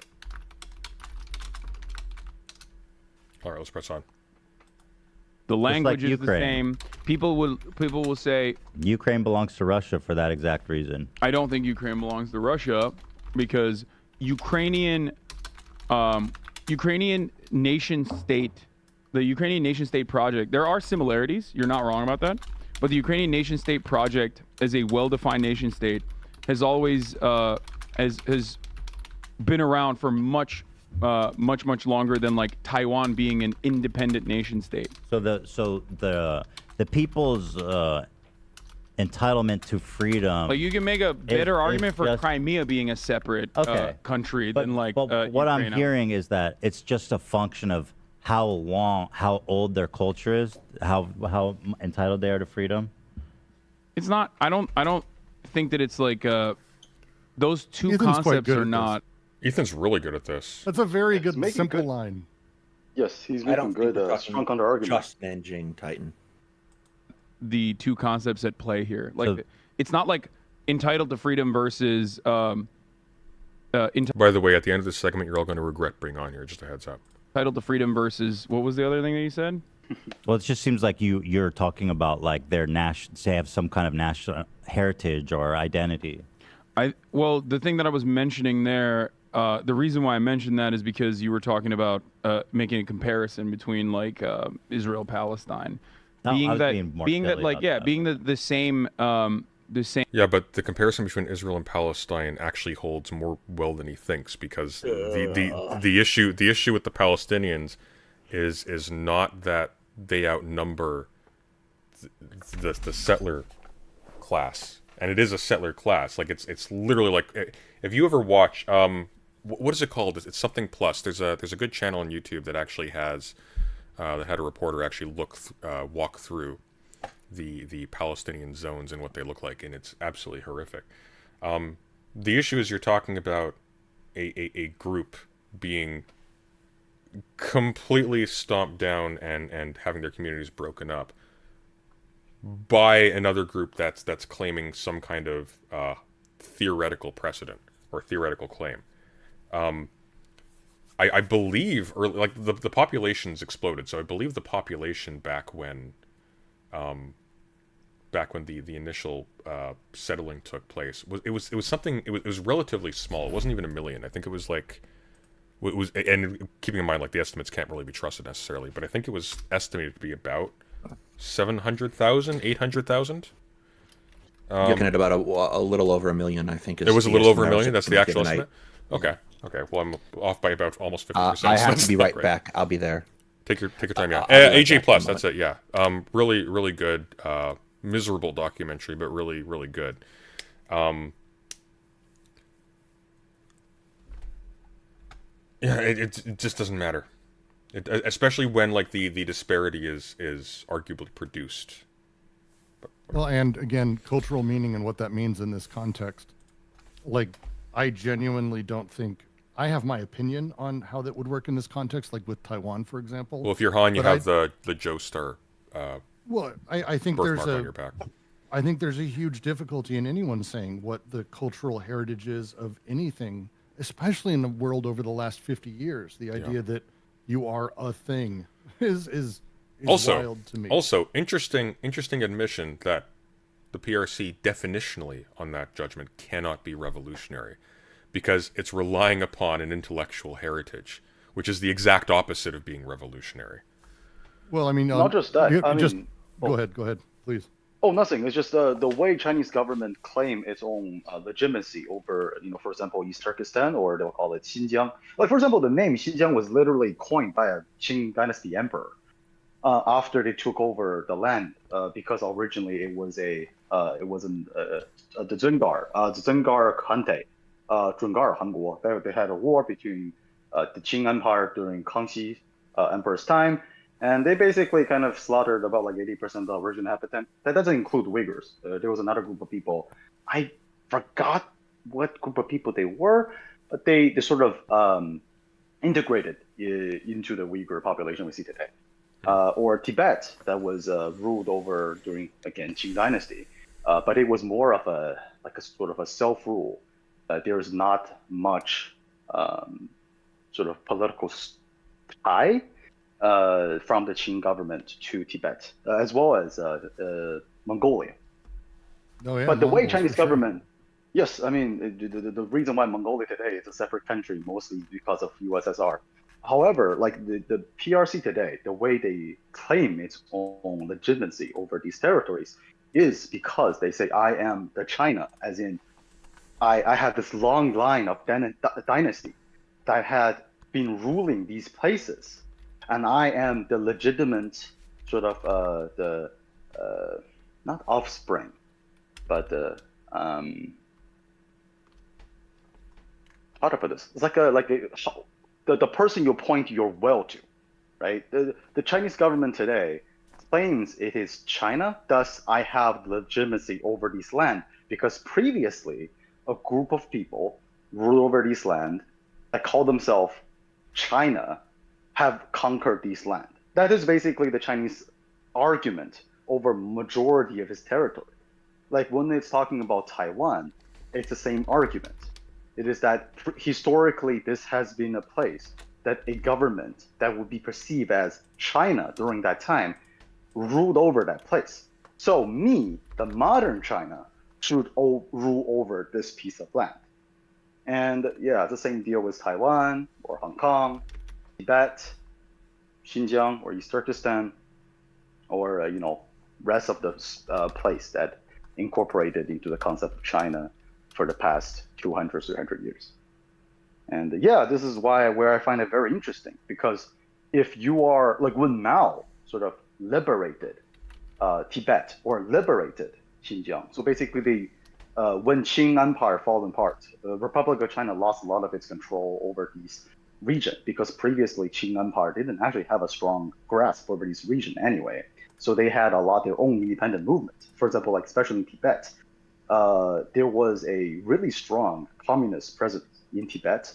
And when Mao liberated the region, the reason why the justification was given because well, to be fair, there was a previously the history for Tibet and the Mao era's China is really complicated, but essentially Mao promised the Dalai Lama as well as some of the other faction within the Tibetan Buddhism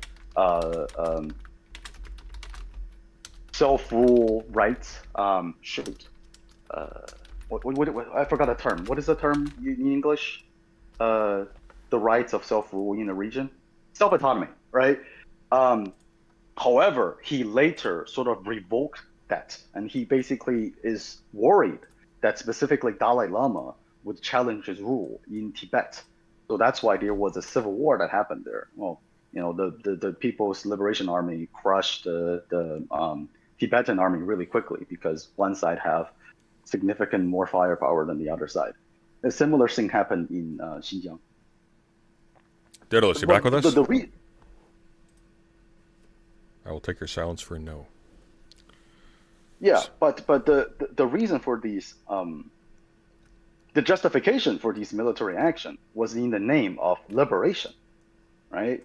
And they need to have a narrative in order for them to justify these acts of war.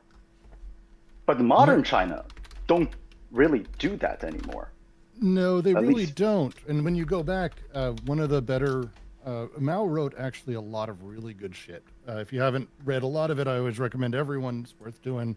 But the 10 Relationships is one that is always worth going back to whenever people talk about the heritage of China, because again, it doesn't go back very, it's only 60, 70 years right now as we know it.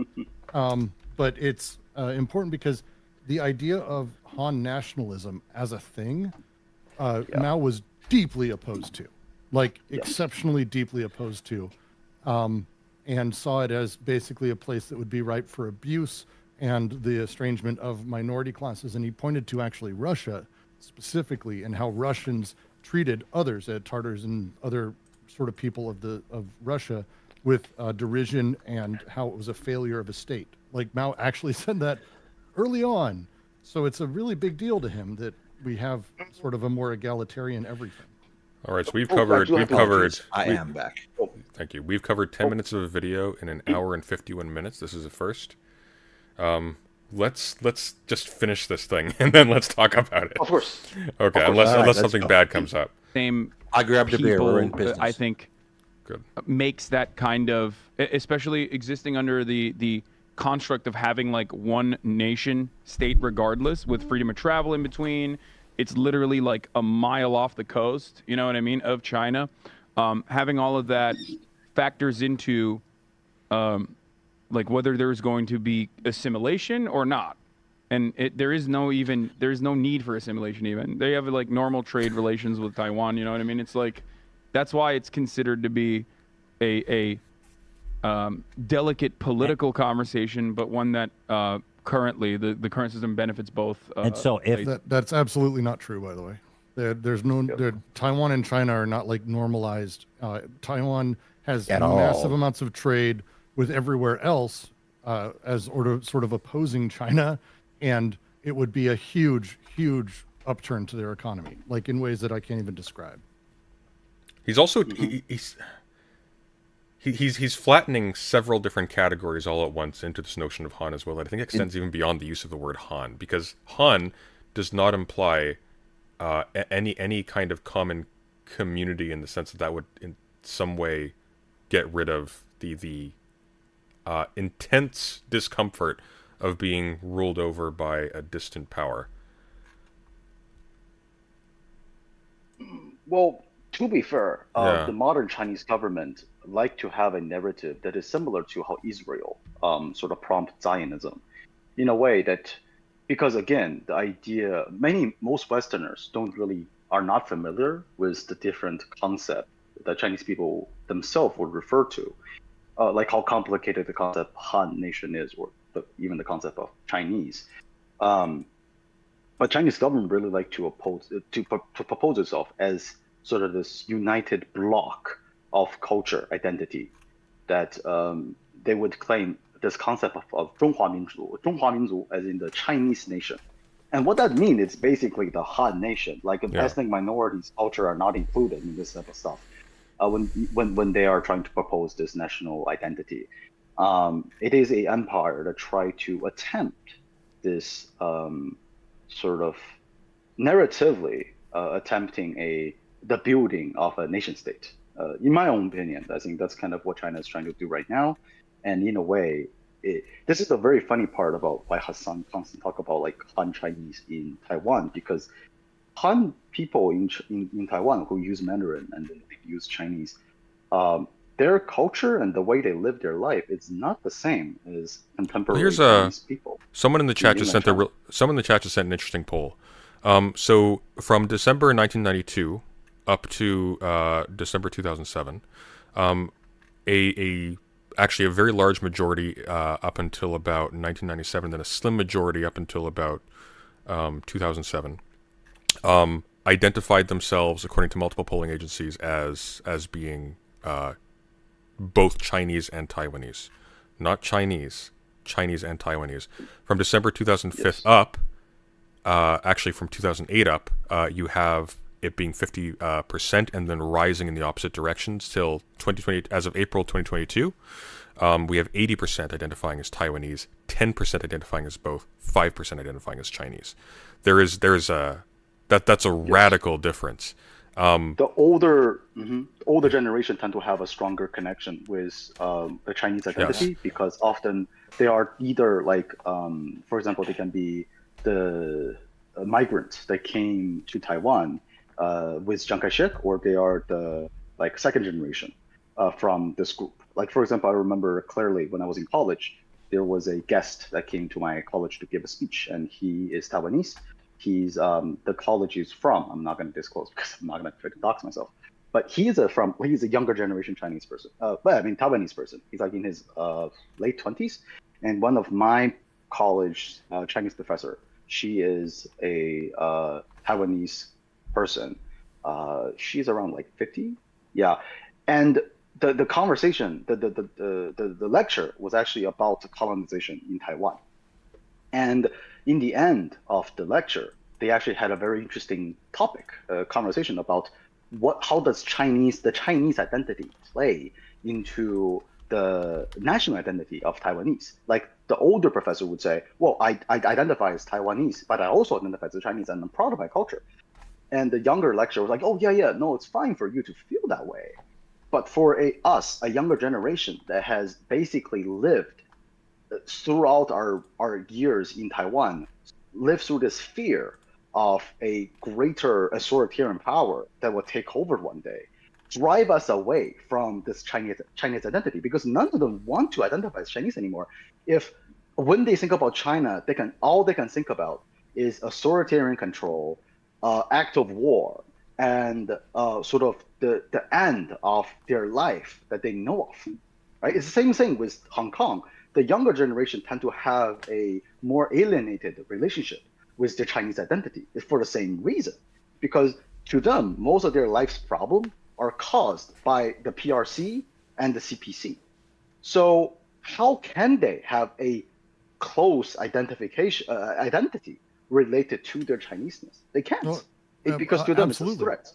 Well, and you run into the other side, which is the other thing that's different is the parents of these kids, the older generation, they were raised by people who they were Chinese. They saw Taiwan as the seat of Chinese power, that this silly revolution will end soon and we'll take back and will become the seat of the country.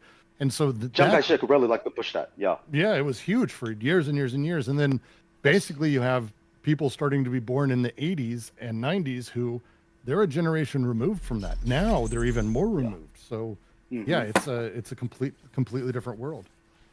Yeah. Like Chiang Kai-shek, I remember I read a book, a bibliography specifically written from a Taiwanese perspective. When he was younger, he's like in his 40s. When he was younger, his earliest memory of saving money was related to Chiang Kai-shek's propaganda on like, oh, we need to save money because one day we're gonna buy a plane from America and go back to reconquer the mainland.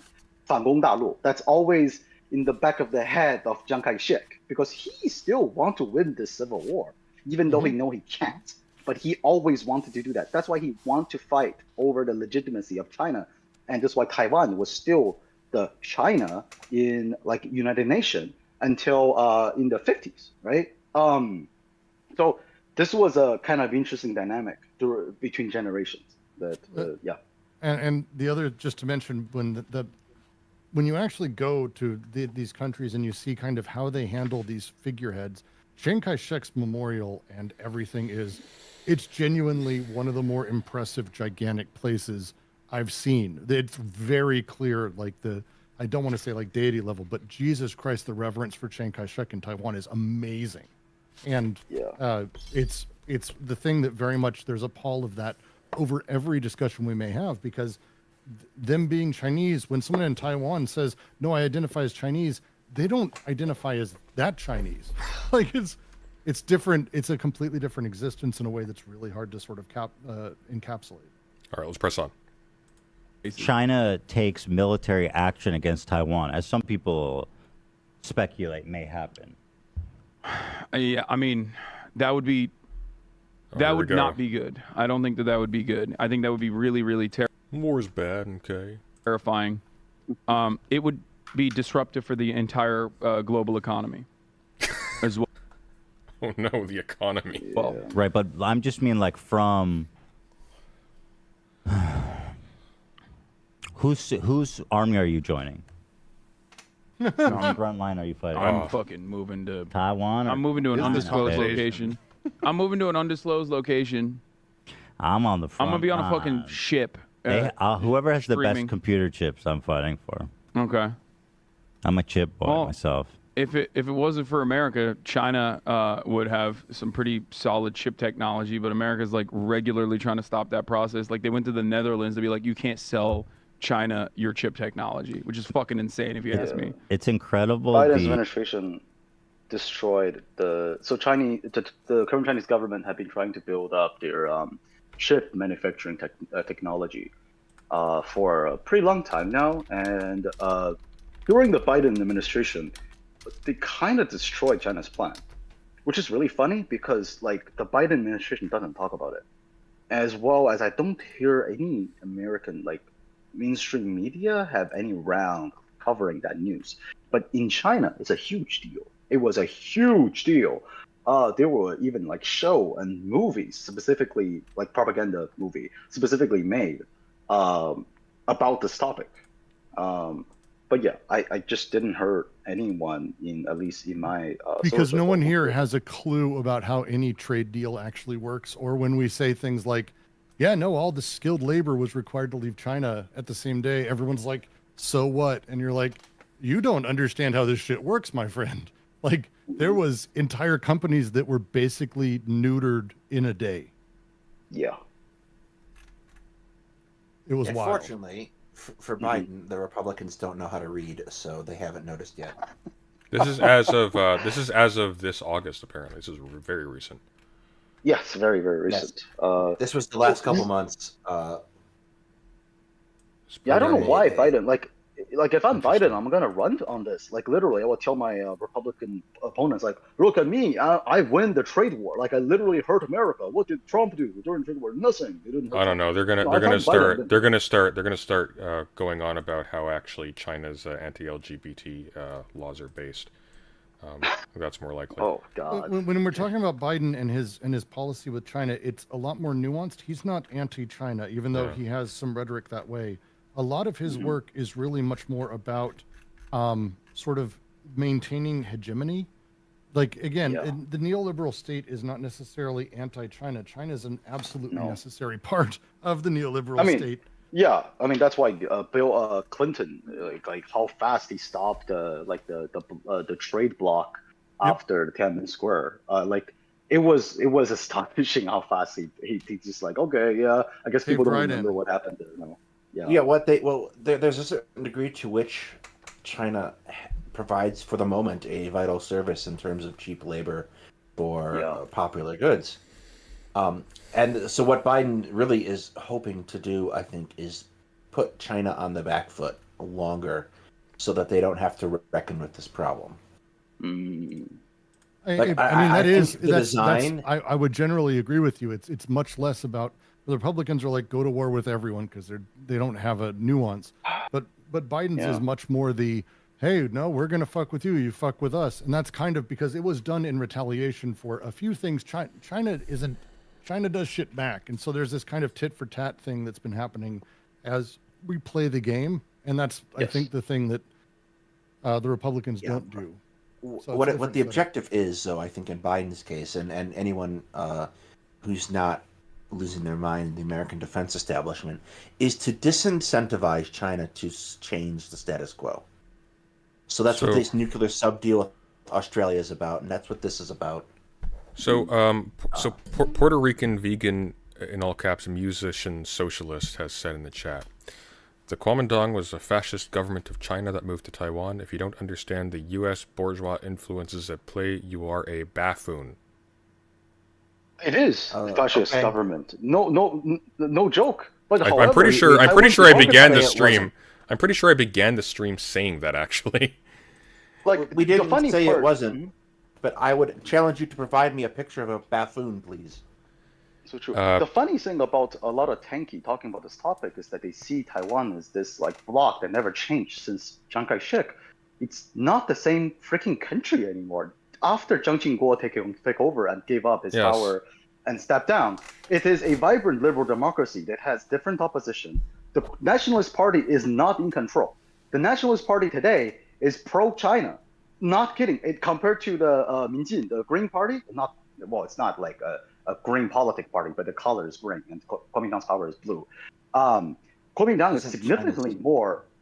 Yeah, it's significantly more like in China's pocket. Compared to the current in-office party. Like, this is saying, tankies know nothing about contemporary China's politics as well as Taiwan's politics. Every time they talk, it makes my head hurt. Well, I think more to the point, and I was explaining this in the reverse order because there are a lot of people who take a black and white view of this, where Taiwan simply becomes the historical good guy as opposed to China in this No. which it's a lot more complicated. But on the flip side, though, every single crime you could impute to the Taiwanese government at any point in its history, by this point you can impute to the communist government in China. There's not, they don't have an edge there anymore. So if you're trying to appeal to the historical crimes of the relative powers, like, I'm sorry, that's no. I'm not sure ever you could make an argument that one did more better than the other. Like, Mao did some shit. Now you could say, in terms of how they treat each other, that the Kuomintang struck first, because they did. That's fair. But that doesn't get you to the point where I think it's good for the PROC to rule Taiwan as the consequence of a bloody annexation, which is what it would take. All right, let's finish this. We have 15 minutes to go, which, according to the pace we've been proceeding at, will take up the rest of another 3 hours tomorrow afternoon. Let's go. It's an incredibly important nuanced discussion. It is. That's the whole point. I know. The joke is I had designs to watch something else after this as well, which is probably not going to happen. That's okay. We know what we're doing tomorrow. I need to go on Vosh later. Yeah. You're going into Vosh later.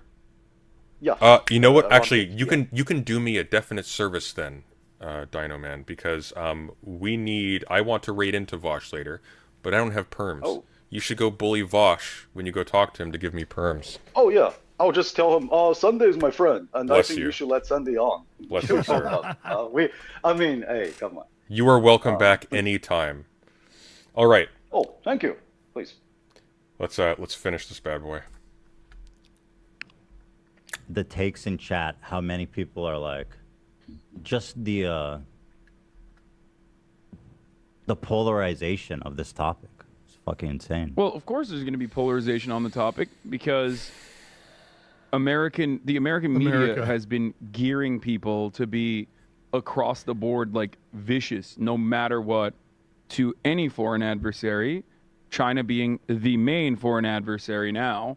So whereas in China, they really be encourage people to have nuanced discussions about Taiwan. True. Very much so. The most common Chinese nationalist term they would describe Taiwan, or their resolution, would be keep the island, not the people, which means genocide the entirety of the population of Taiwan. That is something a lot of Chinese nationalists have claimed to say. I don't know the official position of Chinese Communist Party because they're going to have a significantly more nuanced sort of goal on how they're going to have this operation. But the Chinese public have a really, really bad opinion specifically on Okay, this people in topic. chat are saying it flies off the rails from here, so let's let this go. Oof. Oh God. very passionate. We're not in the crazy part yet. We're in the Their rails defense. right now. Just think about that. Oh yes. That's not and good. start saying we care about the people in Taiwan. You're not talking about the people in Taiwan. You don't So care it's about it's the media. If it weren't for the media's propaganda, Side note: I hope my hair grays like that. He looks fantastic. people would not be siding with Taiwan. Yeah. I mean, think about it this way. Why the fuck does no one care about Yemen? You know what I mean? Why? Because Saudi Arabia is the one, our ally, Saudi Arabia, is the one doing the genocide in Yemen. And you never see people get this passionate about Well, I think- Yemen. You I don't see think people get this Taiwan passionate is about... more- Do you mean passionate, not dispassionate? You absolutely do. I do. I'm really upset about Yemen. The United States allyship with Saudi Arabia is one of its greatest embarrassments. That's It's been constantly like 3 brought years. I've been really, really angry about it. 3 or Yeah. 4 years now. Yep. Yeah, we've been a little pissed about this for a while. I'm not gonna lie. Mm-hmm. Oh, well, it's actually almost a meme. It's like the de facto point that people bring up when people talk about the United States as like some kind of benevolent global policeman. It's like, well, hang on a sec. You're allies with a brutal theocratic regime. I've been pretty pissed about Saudi Arabia for 22 years now. Yeah. Anyways. Syria, I think Taiwan has more relevance to the United States, like in terms of economical, and social. Yeah, that was developed. Well, that's only designed- natural that people would care more about something that affects them more. Oh, this is interesting. So Bluestone says Vosh looked up Hassan's videos to see if Yemen comes up once, and apparently there's nothing. That's funny. Oof. I don't think Yemen. And I'm not saying. Or although, let's give him the benefit of the doubt. Maybe it's like a Hakim thing where he did have videos, for example, denying the Holodomor, but he hid them all. Right or wrong. I just don't think Yemen affects. But it's still people. There's still people that are being mercilessly slaughtered, whereas no one is being slaughtered in Taiwan in a similar capacity, and yet. No, because they haven't been invaded yet. There are way more passionate because. Not saying it's like right or you wrong. said, I mean, it is designed to have this kind of. And you think that if the only Manufacturing reason consent. people care about Ukraine is because of the media? Absolutely, 100%. Nobody would care. Yeah, of Did course. anybody care about Georgia? Yeah. Yes. That's a great question. Yes. No. Wait, hang on, No hang one- on. Georgia. So when Georgia went down in 2008, I was an Army officer cadet. My job became that weekend to put together the intelligence briefing on Georgia. So don't tell me nobody cared about Georgia. It happened too quickly to be long term. Like it's Basically, by the time I finished writing the report, thing. by the time I finished writing the report, it was over. And Yemen, we don't talk. You want to know why I think we don't talk about Yemen? It's because it's proof positive that our military budget is lies, because these poor farmers are absolutely decimating everyone who comes at them. There's some incredible stories of like these over expensive, ridiculous fucking like ATVs or armored personnel carriers, and the soldiers inside being kind of moderately not able to handle it, and the Yemenis just fucking destroying them. Like, it's the fact the Yemenis have held off so long against overwhelming military supremacy is, I think, Also, the reason we don't talk about that. Do you suppose, does Hassan like know about Georgia at all? Like, is this something that he's ever talked about? Because like this is one of the he's visited principal. the state 3 or 4 times. He likes peaches, and that's just the way it's going to be. Okay, but like this is like a recent thing. This is in the last 20 years, and there was mass ethnic cleansing in Georgia by the same regime that is invading Ukraine. That's also committing mass ethnic cleansing in Ukraine right now. Yeah. You mean anti-fascist action, Daedalus? Yes, I apologize.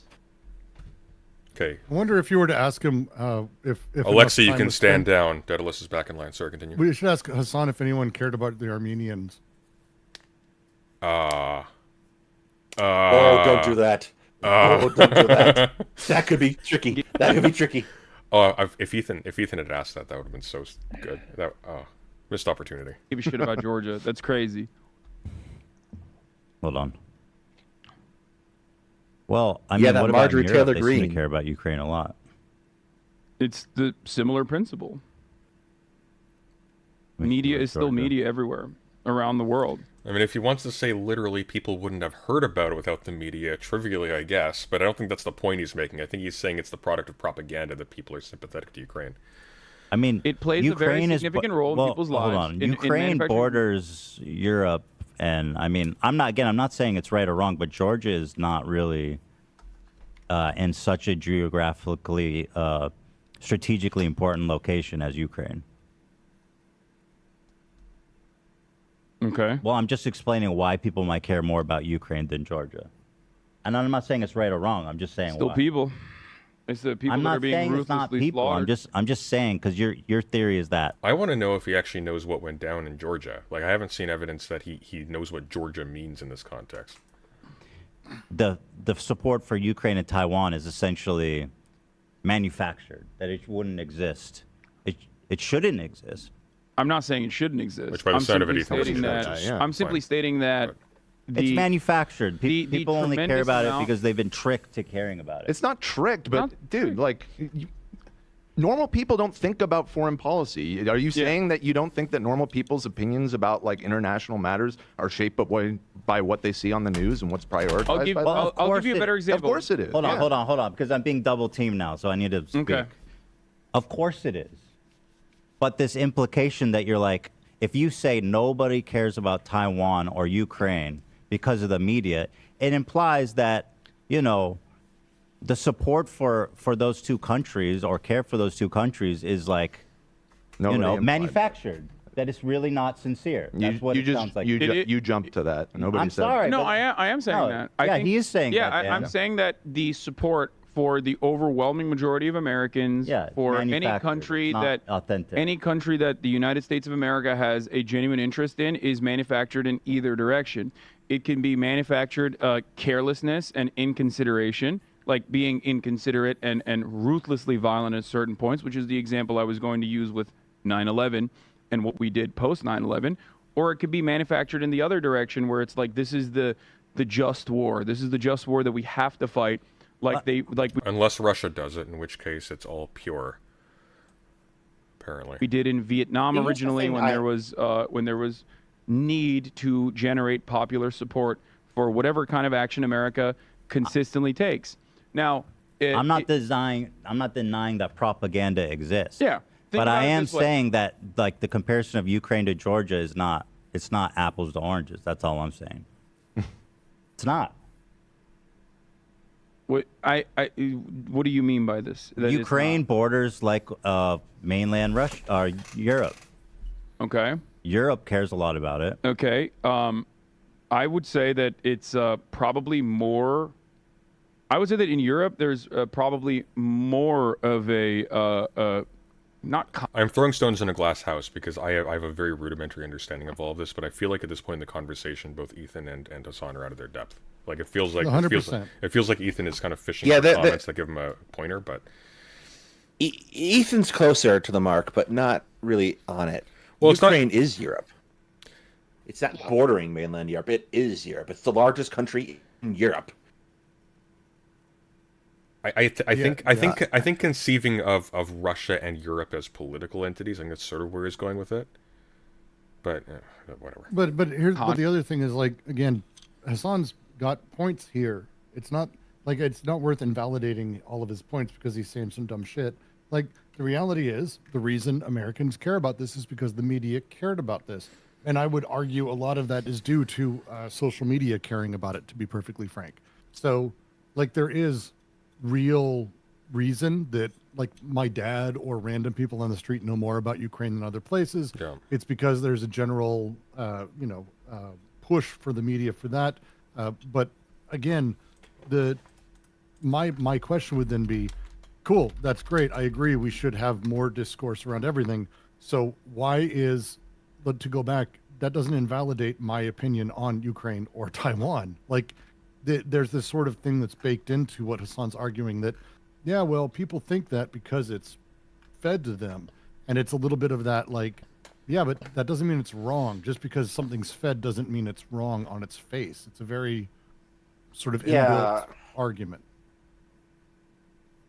Like, this is an argument that doesn't really point. By the way, very quickly. So I see Puerto Rico, our friend Puerto Rican vegan musician socialist again, saying Hassan has literally said Russia's the aggressor and is bloodthirsty. He was defending the initial invasion of Crimea, like defending it on essentially the grounds that would have justified the Anschluss. Actually, not essentially. He's explicit about that. Yeah, we looked at that earlier. So you just watched it. Yeah, you haven't been following, unfortunately. He may have been. I'm sure he's been pressured. I'm sure he's been pressured into that position now. I did make a shitty comment about the Armenians because it's an old thing that I think it was the first time Cenk ever really pissed me off, and that's his uncle. Was a little bit of that sort of denial about the whole thing. I have friends who like marched in the parades in LA, so I kind of hit me in a specific place. But yeah, they may be calling me out. I'm not sure. It's entirely possible. I was making more of a joke. Here, I'm curious. So here's apparently a clip from Hassan. Oh, he's Piker. calling you specifically. Apparently, you are now a liar. Yeah, it's not me. So he's making a point. Oh, that's cool. I'm not even a real president. So this is a clip apparently on Twitch about Hassan's take on the Armenian genocide. This was clipped. Oh no. 5 years ago apparently. So I am curious. Maybe he's changed his position since then. It has been 5 years, but we'll see what this says. God, he looks so out of it. The Armenian genocide happened. Holy shit. Good? Good. Yeah. Good for him. Swell. Now go play the other clip where he says. But. Go replay the other one. Okay, hang on one sec. Let's see. Son Anschluss.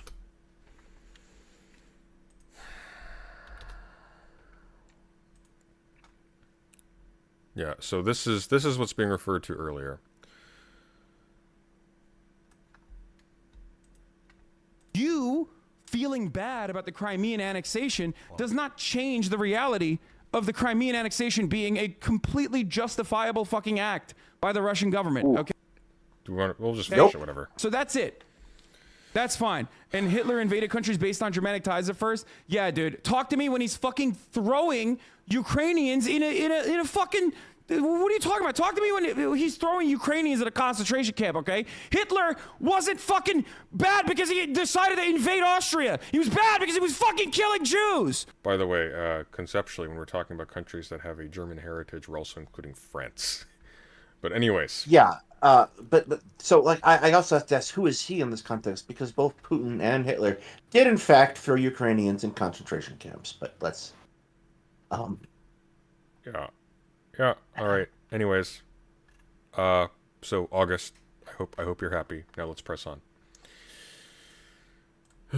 Controversy necessarily, but it's a more divisive issue in I think Europe than it is in America, most likely. It's also like, not the best look, precedent when like tyrants start land grabbing in Europe. Generally I don't disagree with that. I agree with you. I think that and so I understand why people don't like completely unjustifiable.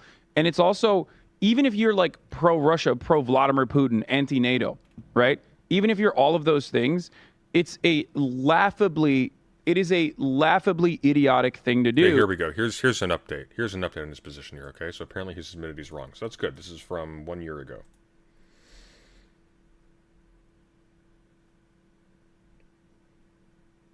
Is it mute? I don't have it muted. We're not hearing the invasion isn't going to happen. There Not we go. trolling. Okay. He had his end muted for some reason. That's weird. Wait, do you still think that the invasion isn't going to happen? Not trolling, just joining. I think that the peacekeeping mission is like literally that's it. That's overtaking eastern Ukrainian territories. That's absolutely invasion. That is happening. I was wrong. Why is he calling it the peacekeeping? Okay. I assumed that we could actually have diplomatic fucking talks. You just contradicted yourself? No, I did not. What? No, I did not contradict myself. I don't know what he's saying. I'm wrong. I was wrong. I did not even think that Russia would take over eastern territories. Here, hang on. And And I he's was not wrong. saying he's wrong about the invasion of Ukraine in the sense of being justified. He's talking saying about... he's wrong that it would happen at all. Yeah. Okay. Because he said it was. He made the. There's a famous comment, and a few people did that. Absolutely insane. No one. Absolutely, he wouldn't invade. No one's going to do that. Yeah, I remember. Well, here's the thing. It was the mop intake. Here's the thing. I made the same comment for radically different reasons. Like I looked at it and like Russia can't win this war, so they're not going to fight it. And apparently, no one told the Russians because they went off and started fighting the war. Well, I mean, literally nobody told the Russians. They didn't even know they were invading until they got sent in. Yes. If the reports are true, because there's been a lot of information that has been wrong, completely fucking wrong, and there's still a lot of information that the Western State Department is pumping out by way of mainstream media about like Russia is going to go and overtake Kiev and they're going to go into Ukraine. But yes, this is which they did try to do. Earlier today, Vladimir Putin said that a couple days ago, the lower parliament in Russia voted to recognize eastern Ukrainian territories that have some, not majority, but some Russian people living in it, okay, to be independent. This is a part of Russia's strategy in expanding into areas that it believes it has historical.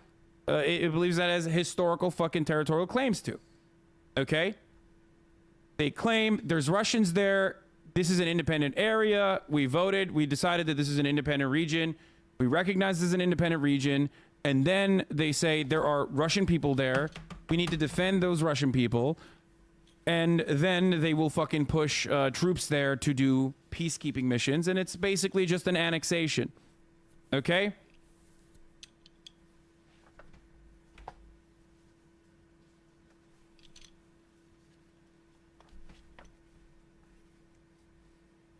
Literal labels, ROM arguments, goddamn. Wait, what? But I'm not How do people watch this? Is unwatchable. I'm sorry. saying that's appropriate. Okay, everyone be quiet. There's like less than 2 minutes. For the record. You should watch XQC. I'm not agreeing with that.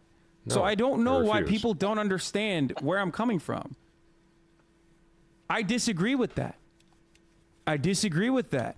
I disagree with a Russian invasion of Ukrainian territories. I do not agree with a Russian invasion of Ukrainian territories. I've said this time and time again. Crimea is different, but Eastern Ukrainian territories where Russians live is entirely separate from. Why is Crimea different? How is Crimea to Ukrainian territory? It was attached to Ukraine. That conversation. Yeah, but Russia really wanted it, guys. Okay, do you not understand how international politics works? Russia wanted. Well, it's because They had the thing they wanted. They had at least on Sevastopol. Yeah, but that's not everything. Stupid. It's not everything. I want everything. Say backpedal Andy all you fucking want, but that's because you're a brain dead idiot who cannot comprehend that new information comes out that changes my analysis. So he's not wrong about the Russian invasion of Ukraine on ethical grounds. He's actually putting a wall up around his defense of Russia's annexation of Ukrainian territory, in order to whitewash it. These are now separate things, despite the fact they have the exact same implication. Oof. This isn't him admitting wrong. This is him being a weasel. This Also, more to the point, like Weasley little liar, dude. As soon as you're sitting right now, as soon as you're sitting as far west as soon as you're sitting as far west as the Russians have gone, this argument that we're taking over eastern Ukraine falls apart rather dramatically. All you've done is now galvanize NATO support in Europe and justified it. Because that was the entire reason for NATO's existence, is to stop the USSR, stop communism from thriving. And obviously, Russia is a very different country than the USSR was, and is no longer ideologically aligned with communism at all. It is a state that Western capitalists basically redesigned and propped up oligarchs, including people like Vladimir Putin. So you mean the ex-KGB agent Vladimir? Okay. Okay. Despite all of that, Yeah. NATO is based. Fight me. Oh God. Moving on. it's still utilized as a Thank you for that. as a protection racket that you basically justified its existence of by doing such an unimaginably cruel, inhumane, unjustifiable act, invading Ukraine. So it's a strategic blunder, even if you're like pro-Russia. I do think that you're. I just think people are capable of caring about it without. Well, I mean, I care being about like, it. you know, I care about it. People can sincerely care about it, even though, you know, you think it's unfair that people didn't care as much about Georgia. You know, that's my point. It's not necessarily just not caring about Georgia. My opinion on this is that we, as a nation here in America and all around the world, are not immune to propaganda. No. As a matter of fact, every piece of information that we analyze has a great impact on our decision-making process, and therefore, doing a full media blitz on any particular issue is usually going to yield these kinds of results and this kind of support, which without that kind of media blitz would not exist. Does that make sense? Again, I'm not denying that propaganda exists and that we're all, you know. Yeah. So the reason why what is this? Okay, whatever. Anyways, hang on, give it a sec. Connection went down. We still here? Everyone? Who's not dead? Yeah, we're all here. We're on call. Okay. I'm here. Give it a sec. We'll be back in the green very shortly. This is a YouTube end thing. This isn't a OBS thing. This is driving me insane because like our connection is still solid. Yes. Yeah. I've been having problems all night too, but that's my internet. Yeah. Because I'm simul streaming tonight, so. All right. I think we're back. Stealing that sweet President Sunday clout. Give it a sec. I'm going to try resetting the studio, see if that helps things. Okay, come on. Come on, you can do it. Oh, there we go. It looks like we're back. Those are better numbers. Oh, Frabchiste, Kalukle. Yeah, we are glitching a little there, Palm Dead. It's coming back. Okay, I think we're good. Let's press on. And the example I was going to use was our justification for the invasion of Afghanistan and the invasion of Iraq. These were both unjustifiable wars. Yeah, but they weren't justified because they were on spurious grounds. We actually do know there was a genocide in Georgia. It just happened too fast to respond to. In my opinion, the war on terror was across the board, wholesale, ruthless, cruel, led to millions of people dying, led to tens of millions of people being destabilized.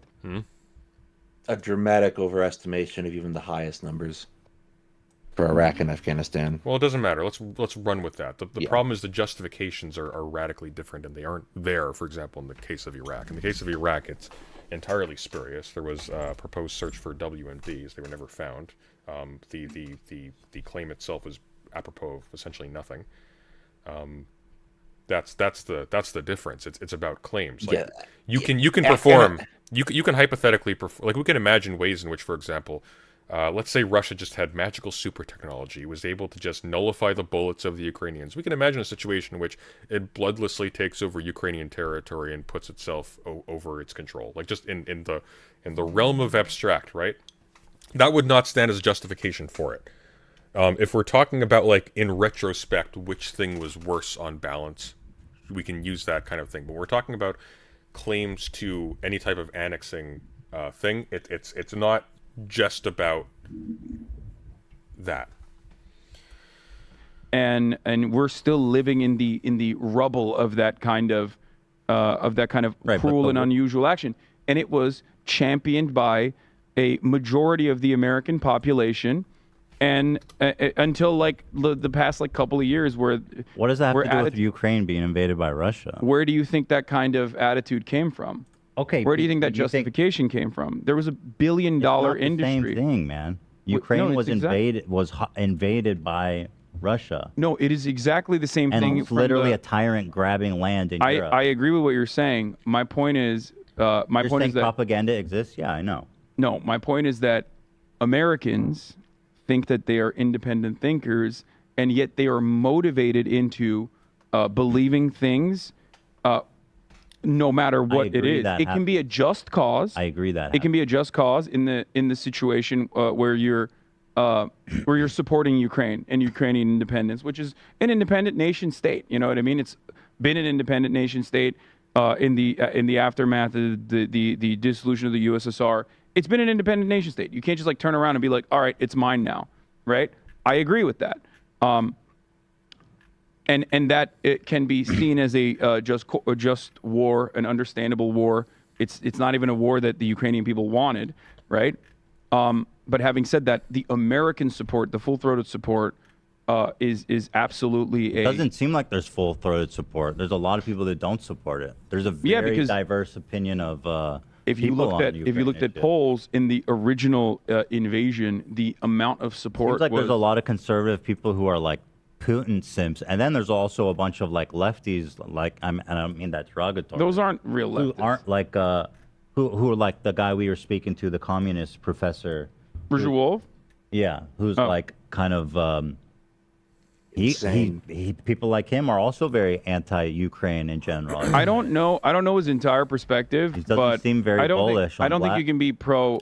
If you are offering even critical support to Russia, or not Russia, but like Vladimir Putin in general, I don't think I don't think you're doing the right thing. I don't think know that what's you've his got, position because he didn't really flesh. Yeah, it out. I think you're. He I went think you're there a little lost in the bit. sauce. I think you're lost in the sauce in the sense that. Okay, I'll accept that. That's okay. I'm happy with that. Me or him? No.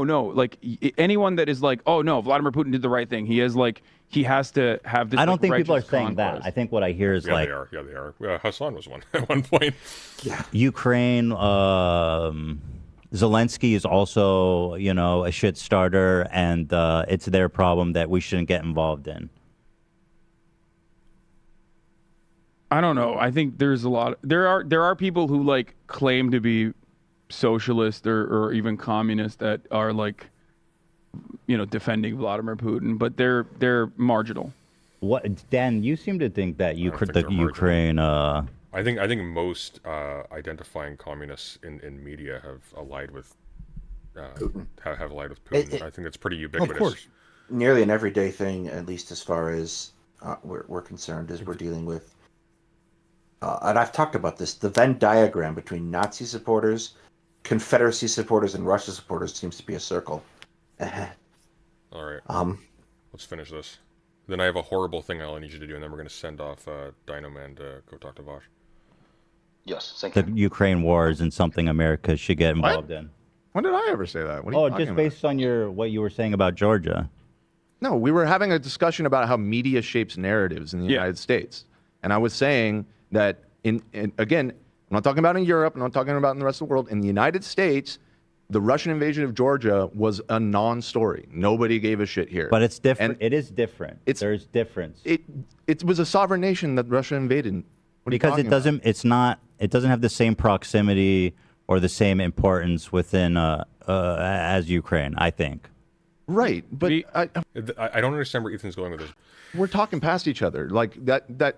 I'm not. Yeah, Ukraine is more important to the United States strategically. That's why Not the invasion of Syria, but it gets attention. We're saying the same thing. Yeah. Right. But okay. We're I know agreeing. people are influenced by the media. Right, but you were saying you think that people, are feel allowed this way. to care about things genuinely. Also, Nobody's saying Nobody's that they're not saying allowed that you're not allowed to. I mean, not allowed to. But Hassan was saying. What was I saying? That it's a manufactured support. It absolutely is. Yeah, and Dan, that is something. Hang on, we're lost the connection again. God damn it, this is awful. Give it a minute. Yeah. This is Something wrong with the internet? It's just YouTube. YouTube Sometimes is having a. YouTube's been Streaming awful. is. Yeah. Streaming is quite the thing to do. We're back. This is normal discourse.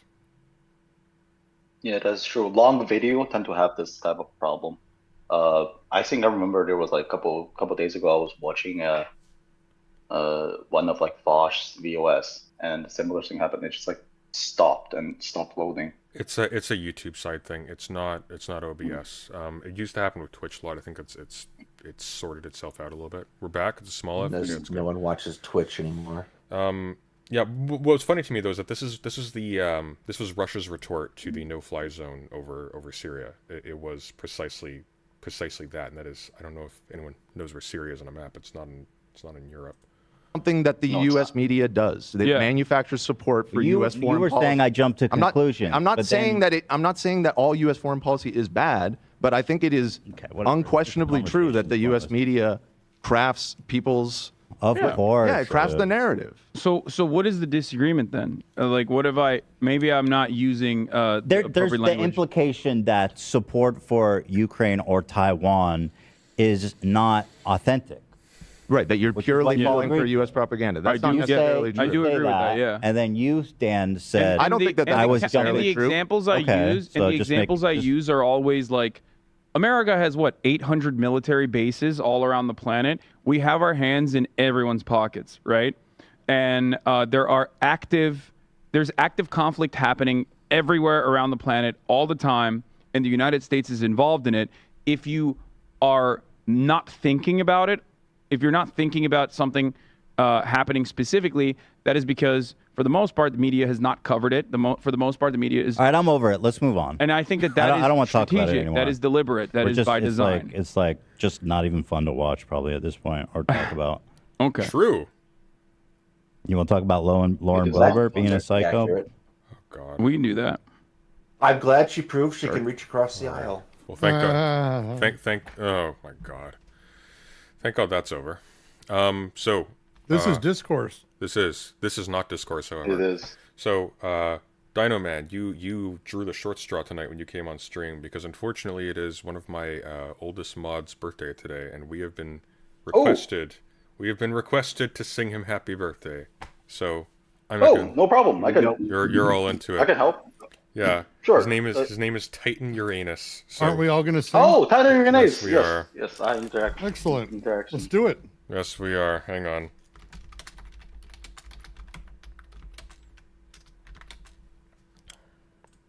We're all going to be out of sync, and it's going to be terrible. Exactly. Okay. Actually, Yes. you know what I'm going to do? I've got an idea. I'll make us in sync. Okay.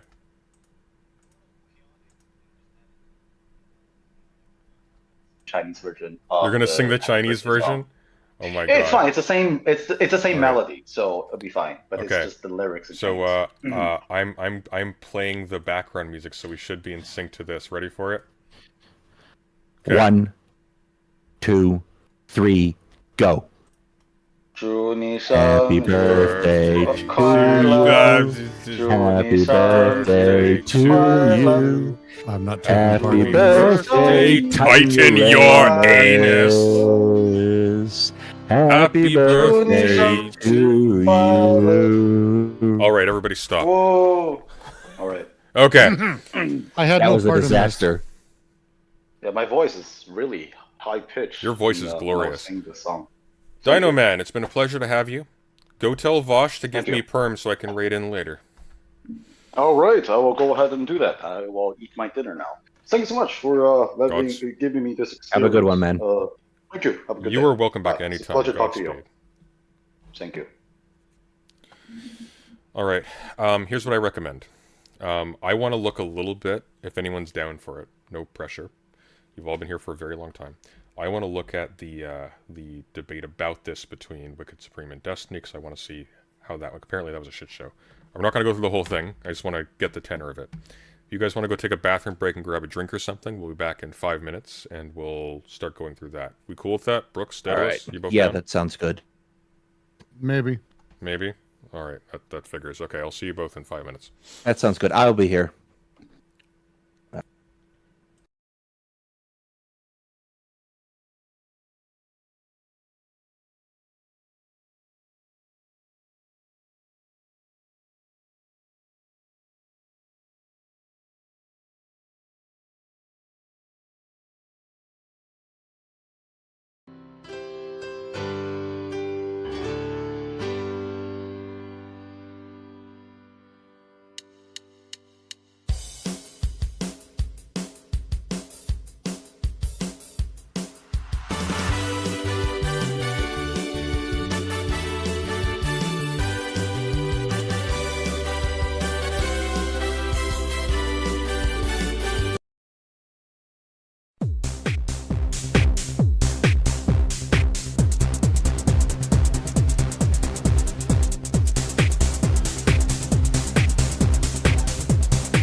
thing up.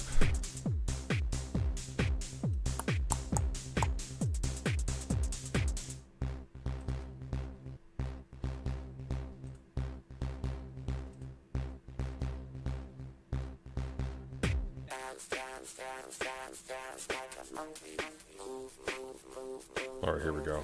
Well, it's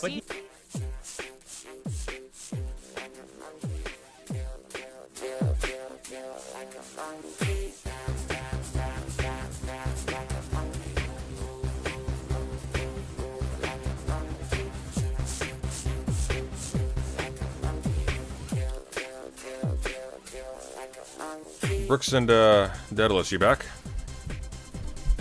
Yeah. Yeah. Daedalus.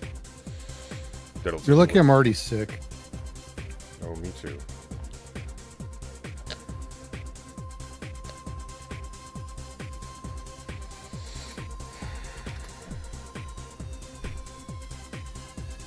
This is gonna suck.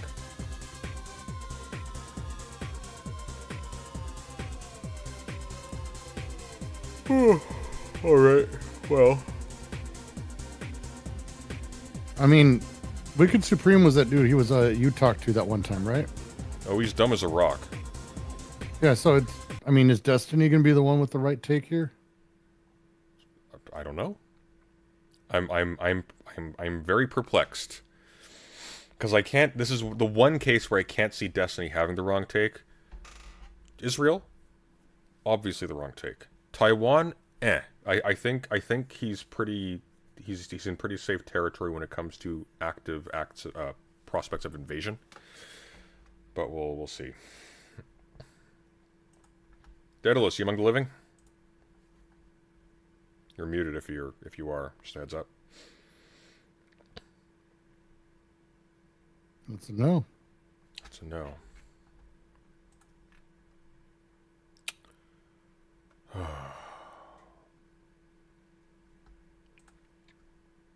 Or I wonder. I'm going to check. I wonder if I've been given the raid options yet.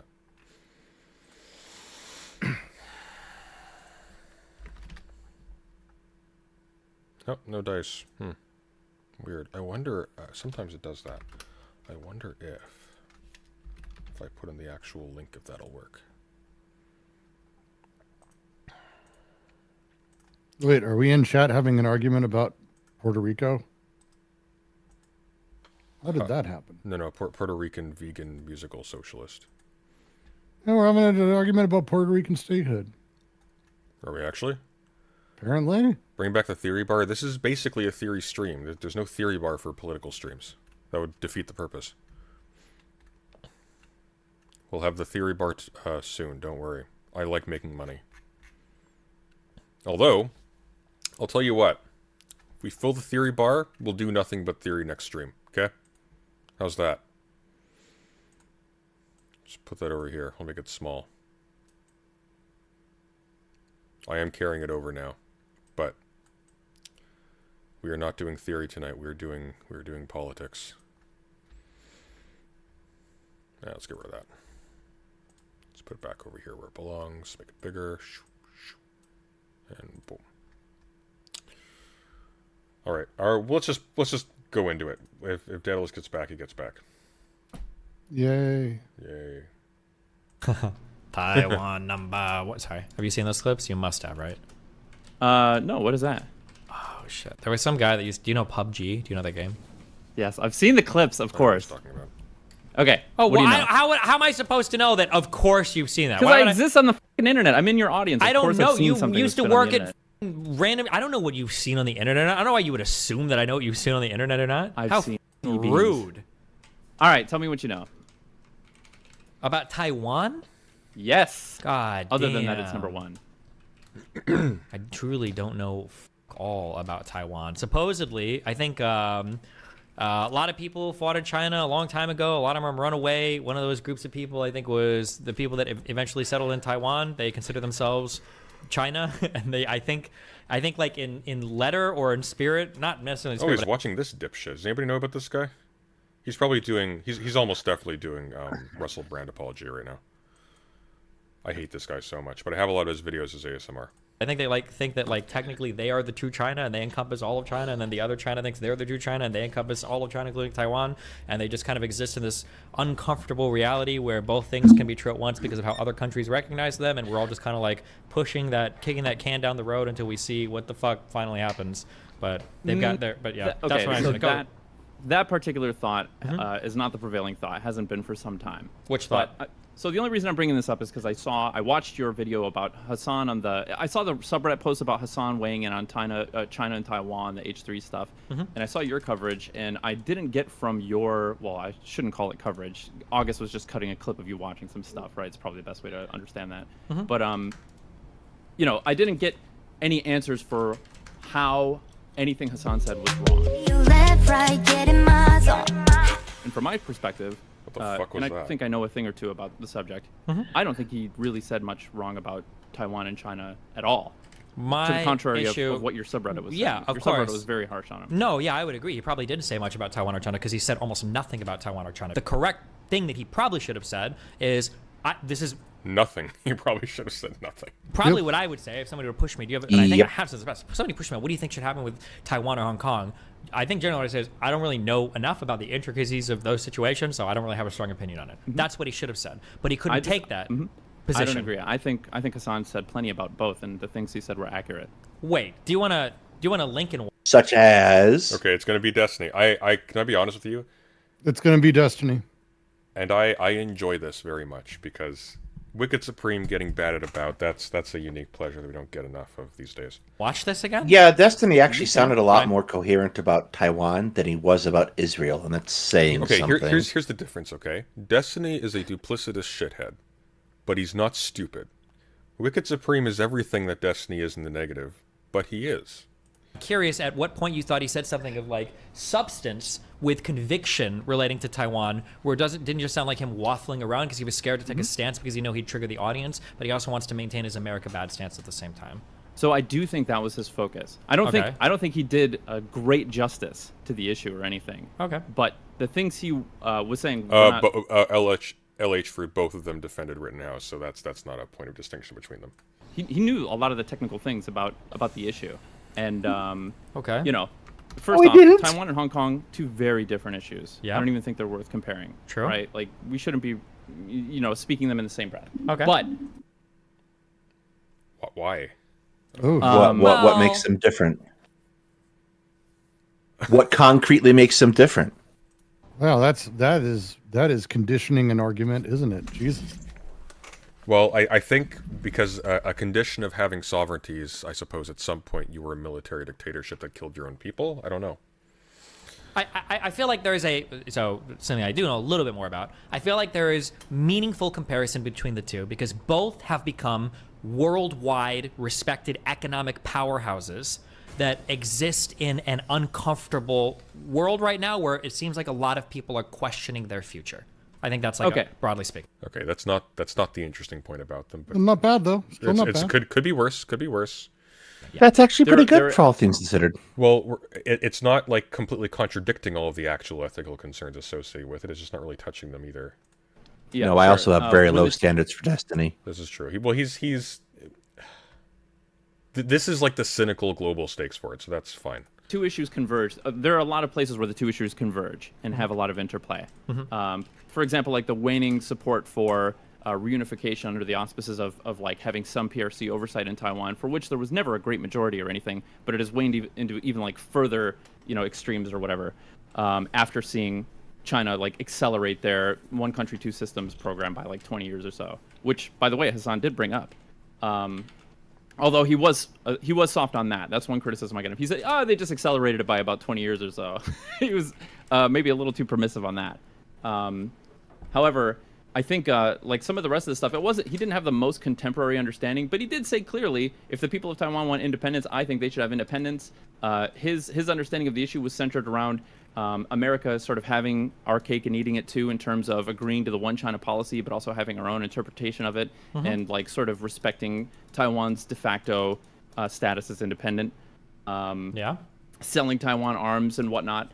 That is, we are double dipping, and it is a sort of, it's a fair criticism to make about a lack of sincerity of our international commitments. Is that a fair criticism to make? Yeah, I think so. Is there like a superior alternative right now? That's no, like and we- clearly. So how is that a criticism? I mean, I understand that's the world we're in right now because we want to. I think we want to enjoy an economic relationship with Taiwan without blatantly angering China.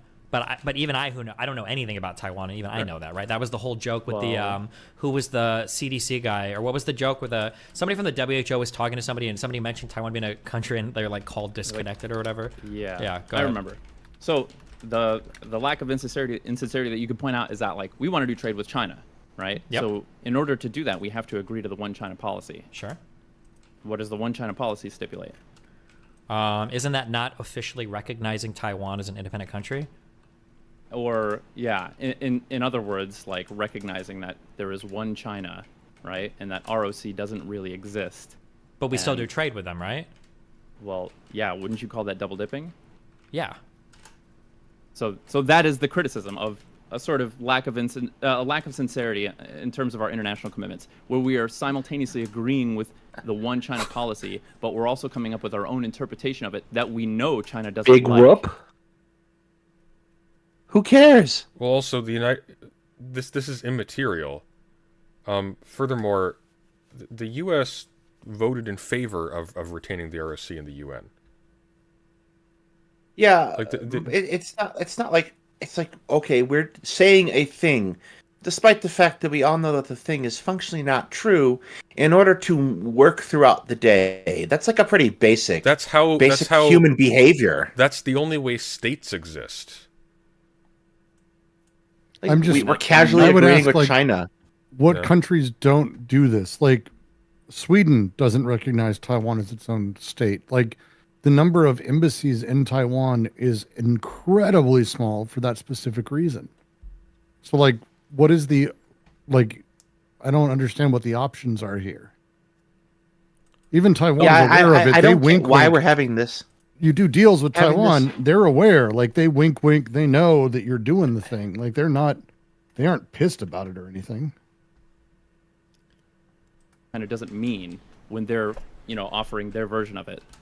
I guess. and we're- Okay, sure. It just feels weird to be like it's hypocritical. It's like it's not like there's a clear alternative. I think we That's should do right. it. I think we should do what we're doing. Sure. I want to be Okay. perfectly clear. Then what? But Then what are we talking about? So his complaint is that people lie. And that the lying is fine. No, it's not fine because it's lying. But we should do it. But we should do it. Is like an example of us having a sort of mask on or tongue-in-cheek sort of foreign policy. But we kind of Congratulations, policies you just always are. defined foreign policy.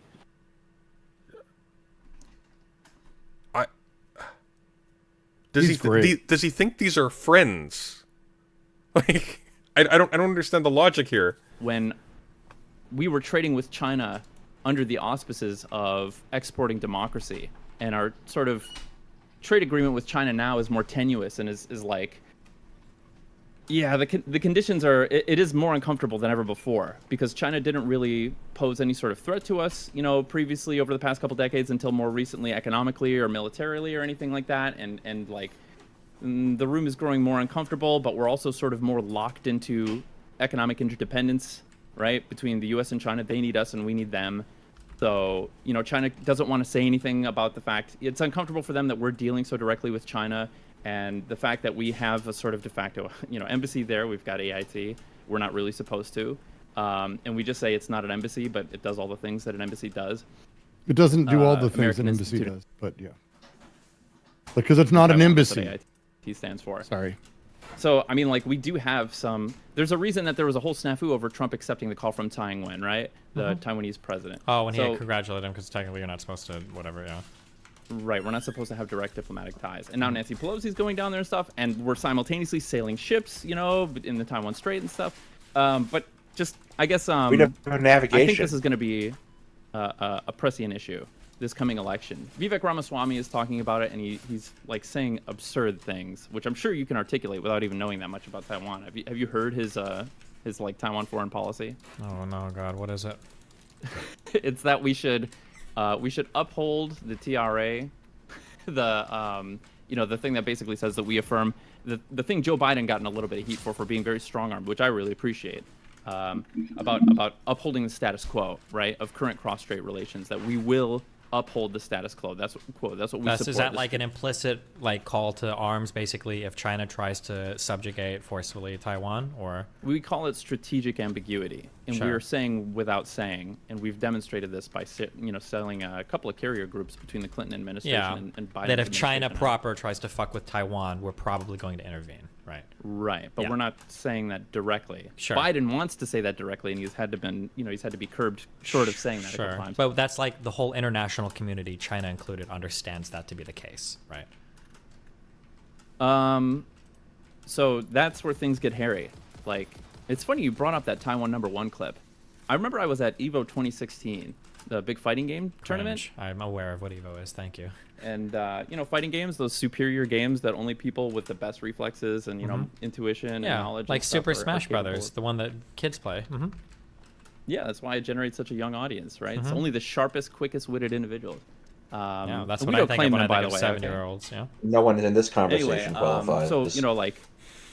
Some of the people that I hang out with, we have a suite where we have some international people come, right? And it's like a lot of people from East Asia, like a lot of the Japanese and Koreans and Chinese and Taiwanese and Hong Kong people come and all play in the same room. And normally it's really chill. But there were like a couple of Americans. We Americans come through as well. We do some money matches and stuff. Nice. But some of the kids that came through were like friends of one of the pro players, and they started. It was like when that Taiwan #1 video was popping off, and they started yelling that Taiwan #1, and then they leaned into it, right, and they started I saying really shit like about, the accent.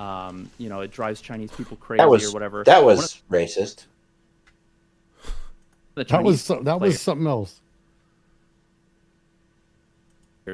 Just stands up and goes, Taiwan is a part of China, because that's what every Chinese person is taught, every PRC.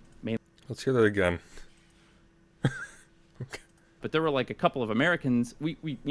Americans come through as well. We do some money matches and stuff. Nice. But some of the kids that came through were like friends of one of the pro players, and they started. It was like when that Taiwan #1 video was popping off, and they started yelling that Taiwan #1, and then they leaned into it, right, and they started saying shit about it drives Chinese people crazy or whatever. One of the Chinese players just stands up and goes, Taiwan is a part of China, because that's what every Chinese person is taught, every PRC mainland Chinese person is taught, that Taiwan is kind of just a state in China, Sure. and that it's they believe that it's de jure a part of the PRC.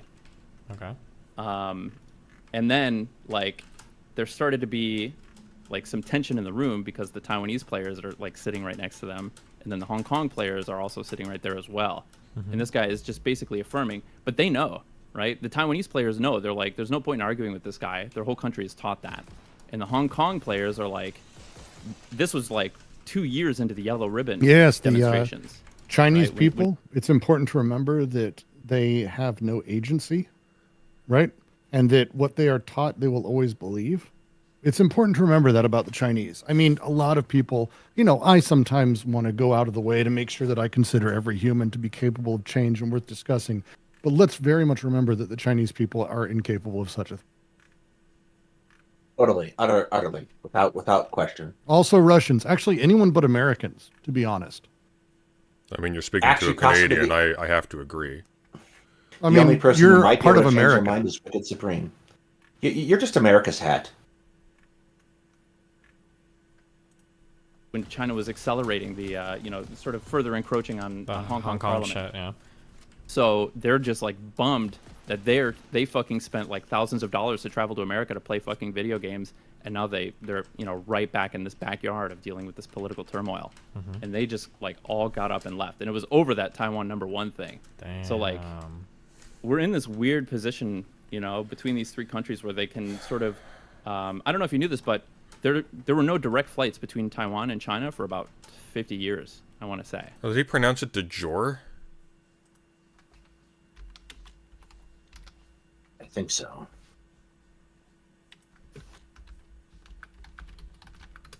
Some kind of soup, apparently. And then they started up in 2008. You can, as of about 15 years ago, you can fly directly between Taiwan and China. But that's how the U.S. tenuous and the Cuba relations. or whatever, right? Yeah. Yeah. But all the while, people in the PRC are being taught that Taiwan is just part of China. What is the Where was I going? What's that? point? What's the point? Oh. Yeah, Yes, that's an excellent question. Where were you going? Yeah, I'm sorry. I'm so goddamn bored by this I conversation. guess I kind of lost the plot a little bit here. Yeah, I'm. This Getting is into the details. This is pointless. I'm gonna send you all the logo, Daedalus. This is trivia hour. Are you gonna be streaming for a little bit longer, Daedalus? I am not. We not? have been hitting for a while. That's fair. Let's see. Where am I gonna send you all? By the way, first of all, thank you and Brooks for joining me tonight. It's made this significantly less Absolutely. painful. Also, I'm going to plug real quick. Go subscribe to Two Guys Talking History, please. Definitely. I'm not plugging anything. It's like What If Altist, but good. It's not like that at all, but it is. Then it's not like What No, If it's not. Altist. No, you get my point. Go subscribe. It'll make me smile, and then if I smile, I might say nice things to you. All right, who's streaming tonight? Let's see. Still can't So I am do doing do Vosh, so I guess that hasn't gone through yet. That's a damn shame. I talked to him. He said he was cool with me rating in, but I guess that hasn't updated yet. That's a great shame. I'm very sad for it. Well, it sucks a little bit. All right, I'm sending you to Lucy. Looks like she's streaming tonight. Have Oh, a good night, Lucy. everyone. Take care. I'll see you tomorrow. All right, Ciao. have a good We're one. debating the PF Young Jordan Peterson guy, apparently.